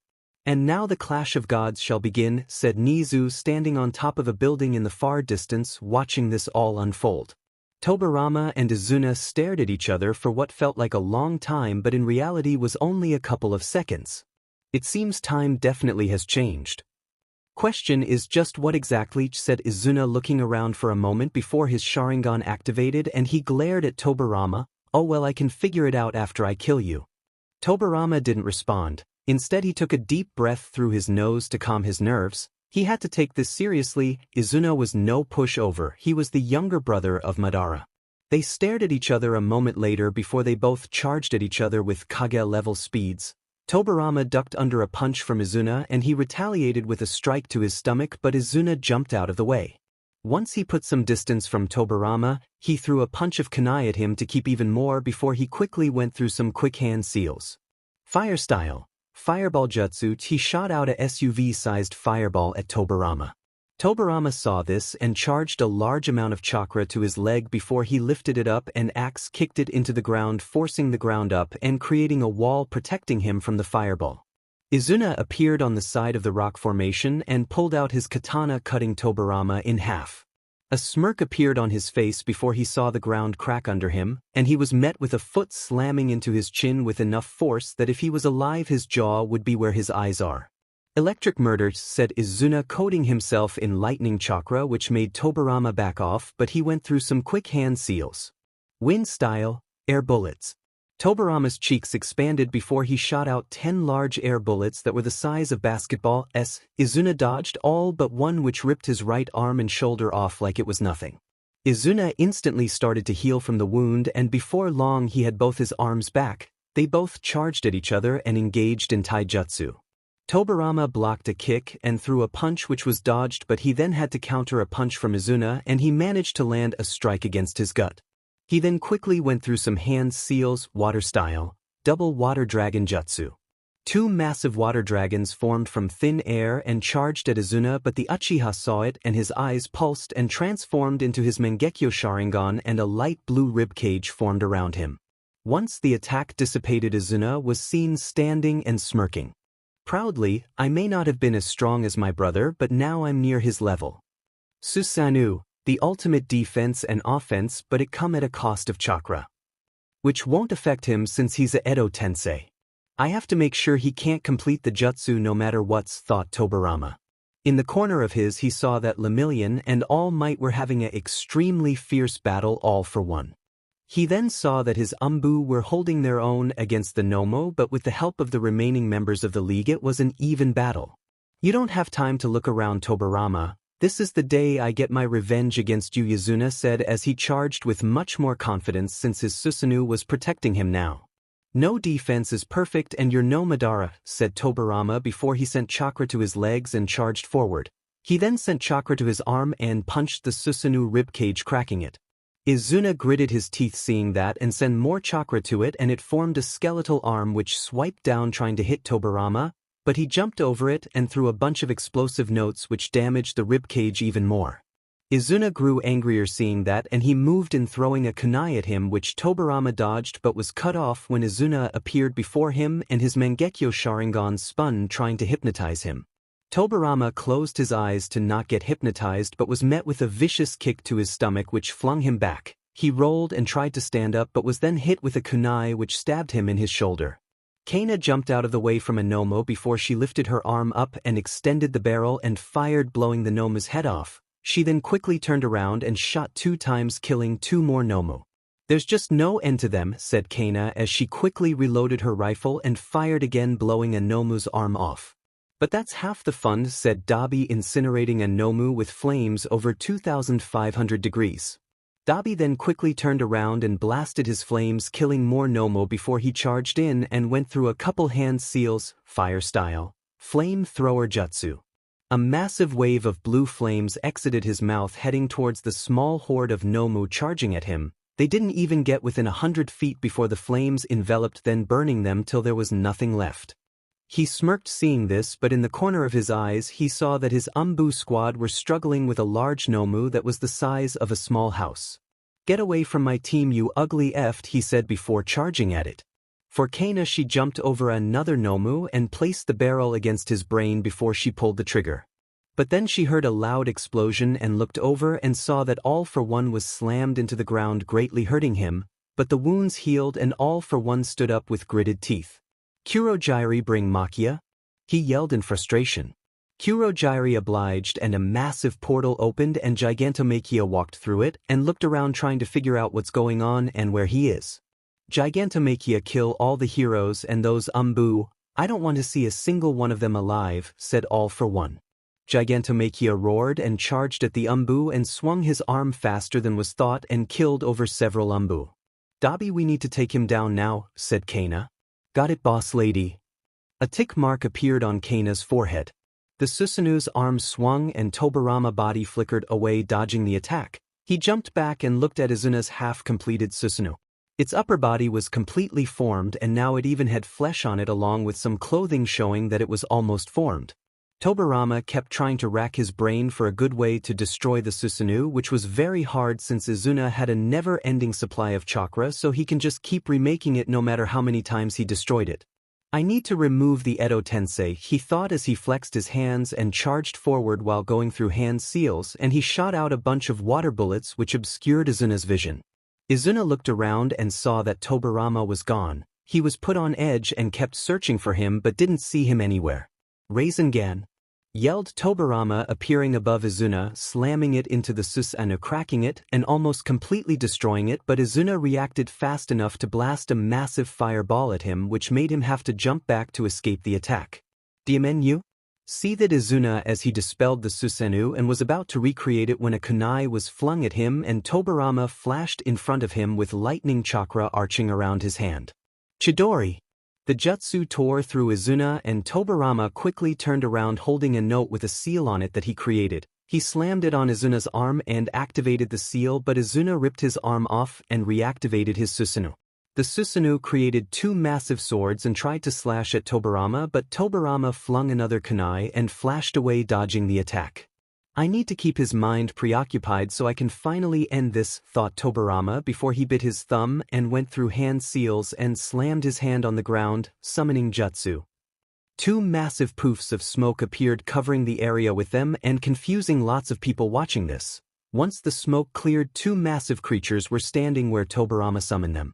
It was the wolf summoned Fenrir and the serpent summoned 𝗵𝗃. They both stood well above the Susanoo and towered over some of the large buildings near them all. Tobirama was left breathing from summoning both of them because they took a massive amount of chakra. He reached for one the seal tattoos he had placed on him which store his chakra for moments like this. Kana almost killed me about the tattoo seals, but then she suddenly got turned on and we didn't leave that room for a couple of hours, thought Tobirama. Tobirama-sama, you summoned us? said 𝗵𝗃 looking over at him since he was sitting on Jormungandr's head. Yes, I did. I need both of you to keep him busy so I can cancel his Edo Tensei and end this fight, said Tobirama. If that is what you wish, Tobirama-sama, said Jormungandr before he looked at the Susanoo and charged in surprising speeds and bit the Susanoo's arm, pulling him back. 𝗵𝗃 charged and bit into the shoulder with his larger teeth, breaking the outer shell and almost ripping off the Susanoo's arm. Tobirama finished working on the new seal and wrote it in his BLD on his left palm. He charged a massive amount of chakra to the seal. He also created a 𝗧𝗵𝗃 in his right hand and jumped off Jormungandr. Izuna tried to get out of the grasp of the two summons, but he couldn't get loose. He then felt his Susanoo get even more destroyed and looked up and was met with a 𝗧𝗵𝗃 in the face. The blast blew him out of his Susanoo, which made it dissipate. His face was torn in half and it started to get put back together. He tried to attack Tobirama, but then the last thing he saw was a seal on Tobirama's hand grabbing his face. This will be the last time a Uchiha gets involved in this world, said Tobirama. Izuna couldn't speak as his body fell apart and his soul was released. Now, to deal with the villains and all for 1 inch, he said as he wiped some BLD from his face and stood up. Tobirama looked over towards the intense battle between All Might and Mirio against All for One. Both heroes were doing good in the fight, but it seems that All for One was fighting for his life. 𝗬𝗏𝗃𝗃, how are things going? Said Tobirama using his earpiece. Absolutely amazing. I got my clothes from the dry cleaner and I even found a 10,000 yen bill on my way here. How are you, sir? Said 𝗬𝗏. Tobirama's normally passive face grew a slight twitch, but he suppressed it. We are doing good, Tobirama. These 𝗏𝗏 aren't that strong and it's pretty easy to take them out, though it's harder to protect the civilians since lots of these heroes are also attacking us, said 𝗃𝗃. If need be, suppress the heroes but don't kill them. After today things will change, said Tobirama as he then ran towards the battle between All Might, Lemillion and All for One. Air Cannon, Impact Recoil, Metal Spikes, said All for One as he sent a massive air blast filled with spikes towards the two heroes. All Might moved in and sent a Detroit Smash which dissipated the attack. Then him and Mirio charged forward with Mirio disappearing into the ground while All Might tried to punch All for One. The attack was blocked and he was met with a metal spike being slammed into his shoulder, making his left arm useless, giving it went through the bone. PogChamp Smash, yelled Mirio, slamming his fist right into All for One's face, giving a sickening crack, and everyone could see that the villain's jaw was broken. But they then saw it heal and after a moment it was like nothing happened. I must say, All Might, you did find yourself a good successor. His quirk is by far the most annoying thing I've faced compared to all the previous wielders, said All for One. But after today that will change. Both you and your successor will lay dead at my fight, much like that DMN vigilante who's been throwing wrenches in my plans since day one. Flying Raijin/, said Tobirama, appearing in front of All for One with his blade extended out. He then turned around and formed a blue ball of chakra in his hand, 𝗧𝗵𝗃. The attack smashed into All for One's gut and slowly and very painfully drilled into his body, grinding away at the flesh before he was blown back. Tobirama stood up and glared at the villain. You truly are a man possessed by evil. You were so desperate to defeat me you brought back a man that could have easily destroyed the world and no one but me could have stopped him. Haha, you call me evil yet you wish to cause civil war and plunge all of Japan in war. It will kill thousands of people and yet you can look at me and call me evil, said All for One. Don't make me laugh. You're just as guilty as I am. The only difference is that you pretend to be good for this stupid species known as humanity. If bringing happiness and making a world where people can be happy and children no longer need to battle, where children don't longer need to fear being in war, then so be it. I shall plunge my heart into darkness and drench myself in as much BLD as I need to make sure no one has to suffer like that ever again. Like my brother once told me, I wish to make a place where children can be adults, people can be people, parents can be parents, and no one has to bury a family member because of war, famine, or greed, said Tobirama. It is a stupid dream because we humans are complicated beings who always seek more even if it is at the cost of others. A dream like that isn't possible, and yet I will still strive for it because even though we are evil I know we still have good in us all the same. All for One stood up and his injury healed as he glared at Tobirama. Even you admit that we are evil. That's why I shall rule this world. I shall make a world where only the strong shall survive and the weak will die. Tobirama closed his eyes. This ends now, all for one. I won't let you destroy this world. Tobirama sent a massive amount of chakra into his legs and shot forward, slamming his elbow into his chest, which made 𝗧𝗲𝗍 grunt in pain. He then blocked a strike from the villain while also kicking the side of his head, shattering what was left of his mask, making it so it's harder for him to breathe. 𝗧𝗲𝗍's arm exploded with lots of different quirks, showing a grotesque large arm, and he then managed to punch Tobirama away. Tobirama used this to go through hand seals and sent an extremely powerful blast of water that was strong enough to cut through steel. The attack was dodged by 𝗧𝗲𝗍, but then he was attacked by All Might New York Smash. Demon him! Yelled 𝗧𝗲𝗍 as he slammed into the ground and stood up, but before he could react, Mirio popped up and sent a California smash straight into his chest. 𝗬𝗲𝗄𝗃 𝗔𝗂𝗪𝗍! Yelled 𝗧𝗲𝗍 in desperation as he stood up from the attack. His healing quirks were starting to not be as effective given the amount of damage he keeps taking. A massive portal opened and they saw a giant man start to walk through, but before he could get fully through, something happened. Now, said Tobirama.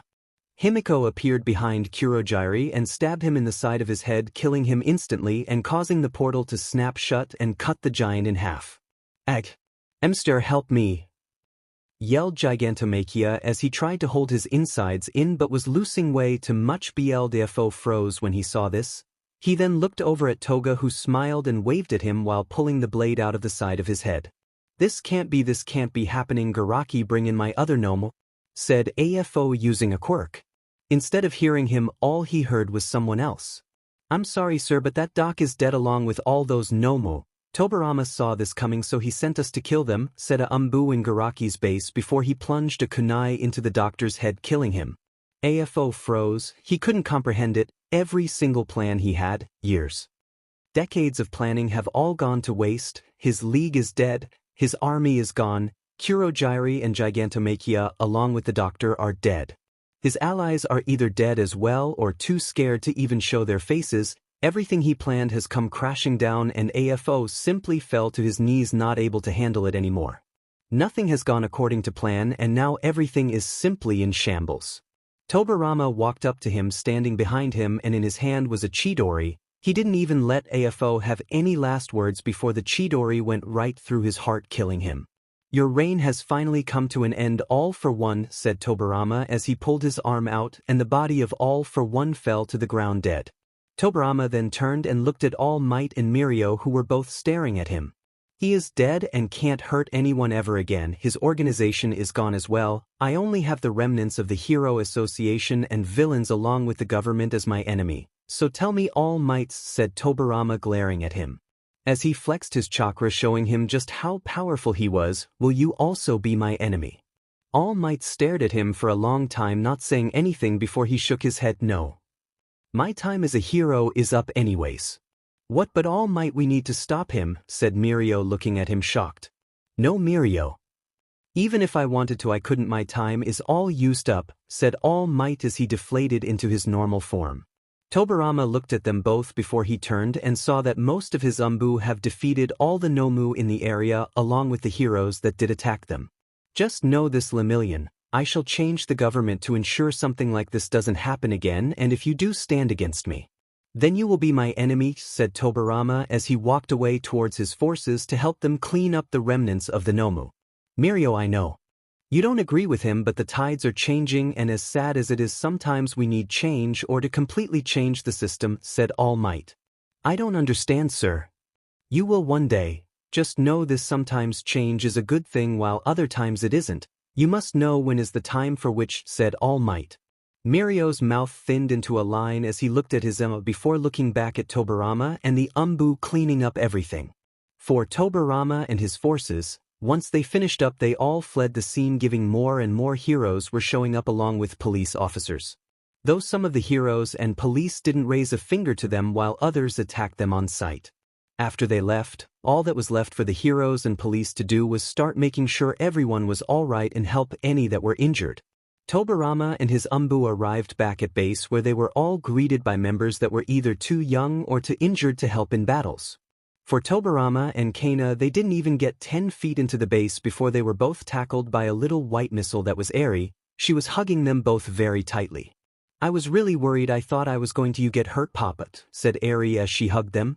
Tobirama picked her up and gave her one of his rare genuine smiles. "Don't worry, 𝗧𝗃. I will do everything I can in my power to make sure I will always come back." 𝗧𝗃 nodded her head and then she hugged 𝗧𝗃. "I was worried about you too, Mama." 𝗧𝗃 smiled and kissed her horn as she hugged her. "𝗬𝗃𝗃," said one of the Anbu walking towards him. "What will we do now, sir?" "First we must let things calm down a little bit in order for the heroes to drop their guard and then we can begin our mission," said Tobirama. "There is a very high chance this could lead into civil war, which is something I would like to avoid to stop needless deaths, but if it is not avoidable then I will bear the full weight of the consequences." The Anbu nodded their heads in understanding. They will continue follow him on his journey until he achieves his goal, which will allow them to achieve their own goals. 1 month later, Tobirama and his Anbu have been in hiding for the last month and have only shown up a couple times. In those couple times they struck hard against the remnants of the League and the Hero Association. But these weren't the biggest threats. The biggest one was the Japanese government and them labeling Anbu a terrorist organization regardless of them getting rid of and exposing corrupt heroes and government officials. The government even restarted conscription and began to bring people into the military, and they also started to recruit heroes to defend the country along with teens from hero schools to make sure they had enough people. UA and Shiketsu were the only schools that said no to this, and now the government was looking to forcibly conscript the students, regardless of what they said. Meanwhile, in the Anbu bases, everyone was training as hard as they could to prepare for the soon-to-be war that Tobirama will be launching to try and end this corrupt system that has led to so much suffering. Dabi was helping train the new rookies in taijutsu and also train them to use basic to adept ninjutsus, including elemental go help them in most combat situations. Off in Tobirama's room, 𝗧𝗃 was sitting on his bed reading a book while also worrying about her mama who was in the bathroom. 𝗧𝗍𝗃 threw up again into the toilet and was breathing as Tobirama held her hair back so she didn't get it dirty either. He then began to pat and rub her back to help her out. "Whoever made that curry last night I'm gonna kill," said 𝗧𝗃 before she puked again. She hated puking more than anything, especially since she was feeling very nauseous. The worst part of it is that this wasn't the first time she's puked this week, but it's been off and on. "Once you stop puking I'll get you some medicine to help with this so you don't puke as much," she said. 𝗧𝗃 smiled at that and shakily looked at him while flushing the toilet. "If I didn't just throw up and felt like I'd kiss you." He let a small smile grace his face as he kissed the crown of her head, making her smile and lean into it. "Stay here and I'll be right back." With a shaky nod she went back to leaning on the toilet while trying to stop feeling horrible. Ugh, why do I have to be sick, especially since I was hoping to give him a late birthday present since he didn't tell me it was earlier in the year before that whole Kamino Ward incident. Tobirama walked through the halls heading to the infirmary to get some medicine for vomiting for 𝗧𝗍𝗃. As he walked past lots of Anbu or rookies or new recruits on his way, and with each one he gave nods of respect to since they bowed to him.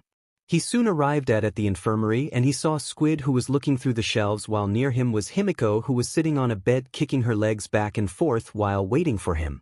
Hearing the door open she turned around and saw Tobirama. "Oh hey Tobirama, how are ya?" she said in a cheerful tone as she smiled, showing her large canines. "I'm doing well, I'm just here to get some medicine to help 𝗧𝗍𝗃 with throwing up," said Tobirama as he saw Squid nod his head and began looking for some in his cabinets. "Oh, is she sick?" said Himiko with a raised eyebrow. "She's been puking, so that's your answer," said Tobirama. "Fair enough, so when will we go against the government that has ruined so many people's lives?" she said while stretching her arms. "Soon, and we shall finally put an end to all of this bloodshed and quirk discrimination," said Tobirama as he grabbed the medicine from Squid before he started to walk away.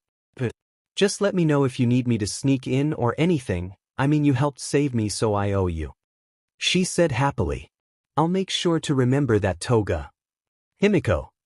For the 400th time, "It's Himiko," she said with a glare. I swear her glare is the same as 𝗧𝗍𝗃's. It's unnerving, he thought. "Right, Himiko, I'll make sure to remember that," he said, walking out. "Ugh, he's so cold. If 𝗧𝗍𝗃 wasn't so possessive I'd definitely go after him even if we had to share it," she said with a grin as she hopped off the chair and walked away, heading to the training grounds to work herself.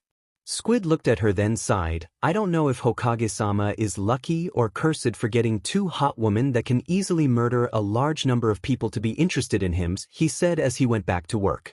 Back in his room he closed the door and saw Eri patting Kaina's back to comfort her. Thank you sweetie, I really appreciate that, she said, before lightly kissing the crown of her head next to her horn. No problem mama, I'm happy to help you, she said with a smile. Tobirama let a small smile appear on his face before it went passive again, and he walked over to them and sat on the bed before he handed her the medicine to help stop her from vomiting. Ugh, I really hope this ends soon, I hate puking so much, said Kaina before taking the pill dry since she was used to doing it that way instead of using water. I hope so as well, he said pulling her into a hug. You've been puking and feeling under the weather a lot lately, said Tobirama. She nodded her head but then noticed that Eri was staring at her and then looking at her stomach. What's up sweetie? Mama, are you getting fat? Said Eri with a straight face similarly to Tobirama. A tick mark formed on her forehead along with it. Vein and her hair started to rise up in the air looking like 9 tails. I'm sorry sweetie, could you repeat that? She said in a sickly sweet tone. It's just your stomach is a little bit bigger. Looked, she said pointing at it, said Eri. Kaina and Tobirama both looked at her stomach and they both saw the same thing. A very tiny bump was growing. Kaina's face instantly changed and her logical side kicked in and she finally realized why she's been feeling sick and why it seemed her shirts were a tiny bit tighter around her stomach, along with her missing her 𝗵𝗃𝗏. She was 𝗵𝗃𝗏𝗀𝗃. Tobirama stared at her stomach and his face was completely blank, but inside his head was a completely different story. 𝗧𝗵𝗃𝗏𝗧𝗵𝗃𝗏𝗧𝗵𝗃𝗏, he thought before he felt a tug on his sleeve. He looked over to see Kaina's blushing face as she looked up at him skyly. So we're gonna have a baby, 𝗬𝗏𝗏𝗏. You don't want it, she said with a hint of fear in her voice, worrying he'd say no to having the baby. Tobirama immediately grabbed her hands and looked her right in her violet eyes. Of course I want you to keep it. It's our child, and even if it wasn't expected, I want to keep it. Tears rolled down her cheeks and she hugged him tightly before putting her forehead against his and taking his hand and placing it on her stomach. I'm happy. Mama, Papa, what does 𝗵𝗃𝗏𝗏𝗃 mean? Said Eri, not understanding the word. She was suddenly pulled into a hug from Kaina, who also took her head, placing it against her stomach. You're gonna be a big sister in a couple months. Me and your papa are having a baby. Eri looked up at her in shock before she unconsciously wrapped her arms around her back and kept her ear against Kaina's stomach. I'm gonna a big sister, I promise to protect my sibling no matter what. Both parents smiled and hugged her. They couldn't wait to make their family bigger now. For Tobirama, he was beyond happy, but then a thought entered his mind. If the government ever found out about this, he wouldn't put it past them to try and kill her. With this thought in his mind, his face hardened and instinctively hugged Kaina and Eri harder. I will protect them no matter what. Somewhere in Japan, in a tall building, a council of government officials and the few remnants of the Hero Association along with some members of the Hero Council were all seated in a room. The most prominent heroes in the room is Endeavor and Night Eye, who was next to the #1 hero. They were both called to this meeting to discuss things moving forward, especially with the Anbu and the leader of the Anbu, Tobirama, or as they call him, Hokage. Public support for our government and heroes has fallen to an all-new low. From these reports, our government support is at 15% while hero support is only at 36%, giving the Anbu and how they keep crime down more efficiently than us. Not only that, but lots of protests have been rising up even more ever since the Battle of Kamino Ward. People are starting to demand a revolution, and all it's going to take is a spark, and then it'll be all-out civil war instead of this proxy war we have going on against them, said Night Eye, reading the reports. Is there anything we can do?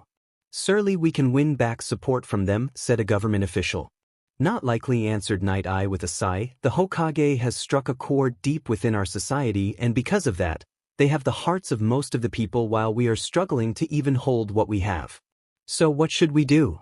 Said a member of the Hero Association who has next to no power left and still only exists because the government allows them to. You allow us in and take control of the situation, said a general sitting at the far end of the room. You allowed us to start conscription, but now we need to show military strength so that the people will obey. Night Eye narrowed his eyes and went to say something, but the government representative spoke first. Very well. We'll allow you to continue and get the soldiers and heroes ready for war. The Anbu won't be causing terror anymore. The general nodded his and started to walk out of the room before he stopped and turned around. Oh, right before that, I'll be taking complete control over the governments, he said before snapping his fingers. In a mere moment multiple gunshots were heard and everyone in the room had bullet holes to their heads and were laying on the ground with growing pools of blood under them all. The general grinned darkly as he chuckled before pulling out his phone and calling a number. Downfall was all he said before hanging up and walking away, heading to his new residence to rule Japan. The very next day it was broadcasted across all of Japan that the military overthrew the government and they even killed the emperor along with most of his family and installed his 9-year-old son as a puppet emperor to keep a form of symbolic power to bring back the era of the shogun where they ruled Japan and the emperor did nothing. Outrage and riots started to break out, but they were brutally beaten down, which led to hundreds to almost thousands of bodies strewn the streets. Some of them were publicly hung on the streets to keep the people in line. The new military dictatorship began recruiting thousands to tens of thousands of people to bolster the military, and for the people that resisted being brought in, they had their families kidnapped and held hostage to force them to obey the government. When Tobirama heard about this, he was disappointed that they did this, but he was expecting it sadly. Because of that he gathered his Anbu before him for a meeting. Anbu, I'm sure you have heard about the military coup that has happened and how both Endeavor and Night Eye were killed along with members of the government and thousands of people so they can keep control. It was monstrous of them to do that, and I promise you on this day we shall finally put an end to this. We shall destroy this corrupt government and then we shall be the new rulers. Once we rule Japan, we shall work on healing the damage that has been done to this country because of them.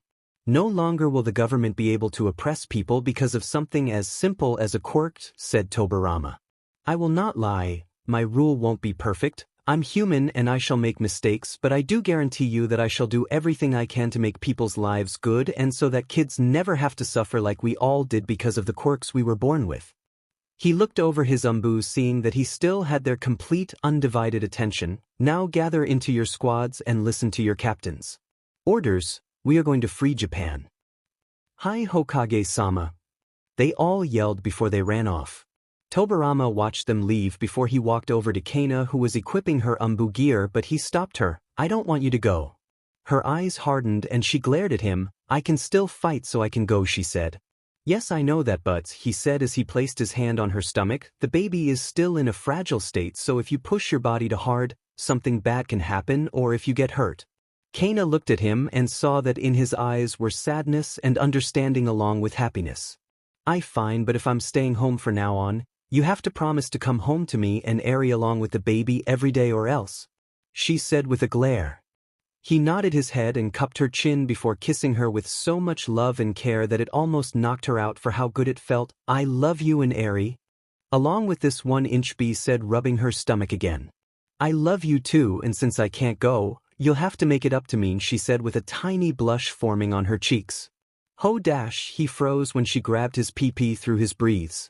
It's been a little while and I've been craving my water dragon to destroy him again, she whispered before biting his ear and then walking away with a sway of her hips. How did I get this lucky? Also now I'm completely sure one of her ancestors is a female Uzumaki, only they could be that horny, he thought. On a street rolling down the street was a military convoy with lots of soldiers, and even some heroes who joined them were moving to a new military checkpoint to secure a sector of the city better. As they went down Teacher Street, lots of people were hiding in their homes watching this, hoping that this new tyranny will end. Just then a bunch of pieces of paper went flying from the roofs. Once they landed on the convoy they started to smoke before they exploded, destroying most of the cars while killing a bunch of the soldiers. They all began to panic and tried to secure the area, but then kunai and shuriken rained down on them, killing most of the survivors. Before the rest could try and run away, a bunch of body flickers appeared and a Anbu squad cut them all down. Civilians saw this and started to cheer and thank the Anbu for doing this when the captain of the squad raised his hand, silencing them. People of Japan, we will free you from this tyrannical government. I promise you that our Hokage will do everything he can to end this war as soon as possible and free you from them, and we shall then govern Japan to fix the corruption of this current government, said the Anbu captain. The people began to cheer hearing that, and some of them even began to hug the Anbu as they cried tears of happiness from being liberated from the tyrannical government. In a matter of hours, across large chunks of Japan were attacked by the Anbu, with them attacking the military directly or destroying major roads, railways and highways across Japan. This badly weakened the military because it made it even harder for them to transport goods in large numbers, unlike the Anbu, who relied on being very fast and flexible so they don't have to rely on supply lines as much, especially given they had storage scrolls that had over a month's worth of food stored just in case. By the end of the day, half of the province of Shizuoka and the Anbu could see the walls and main building of UA in the distance from the front lines.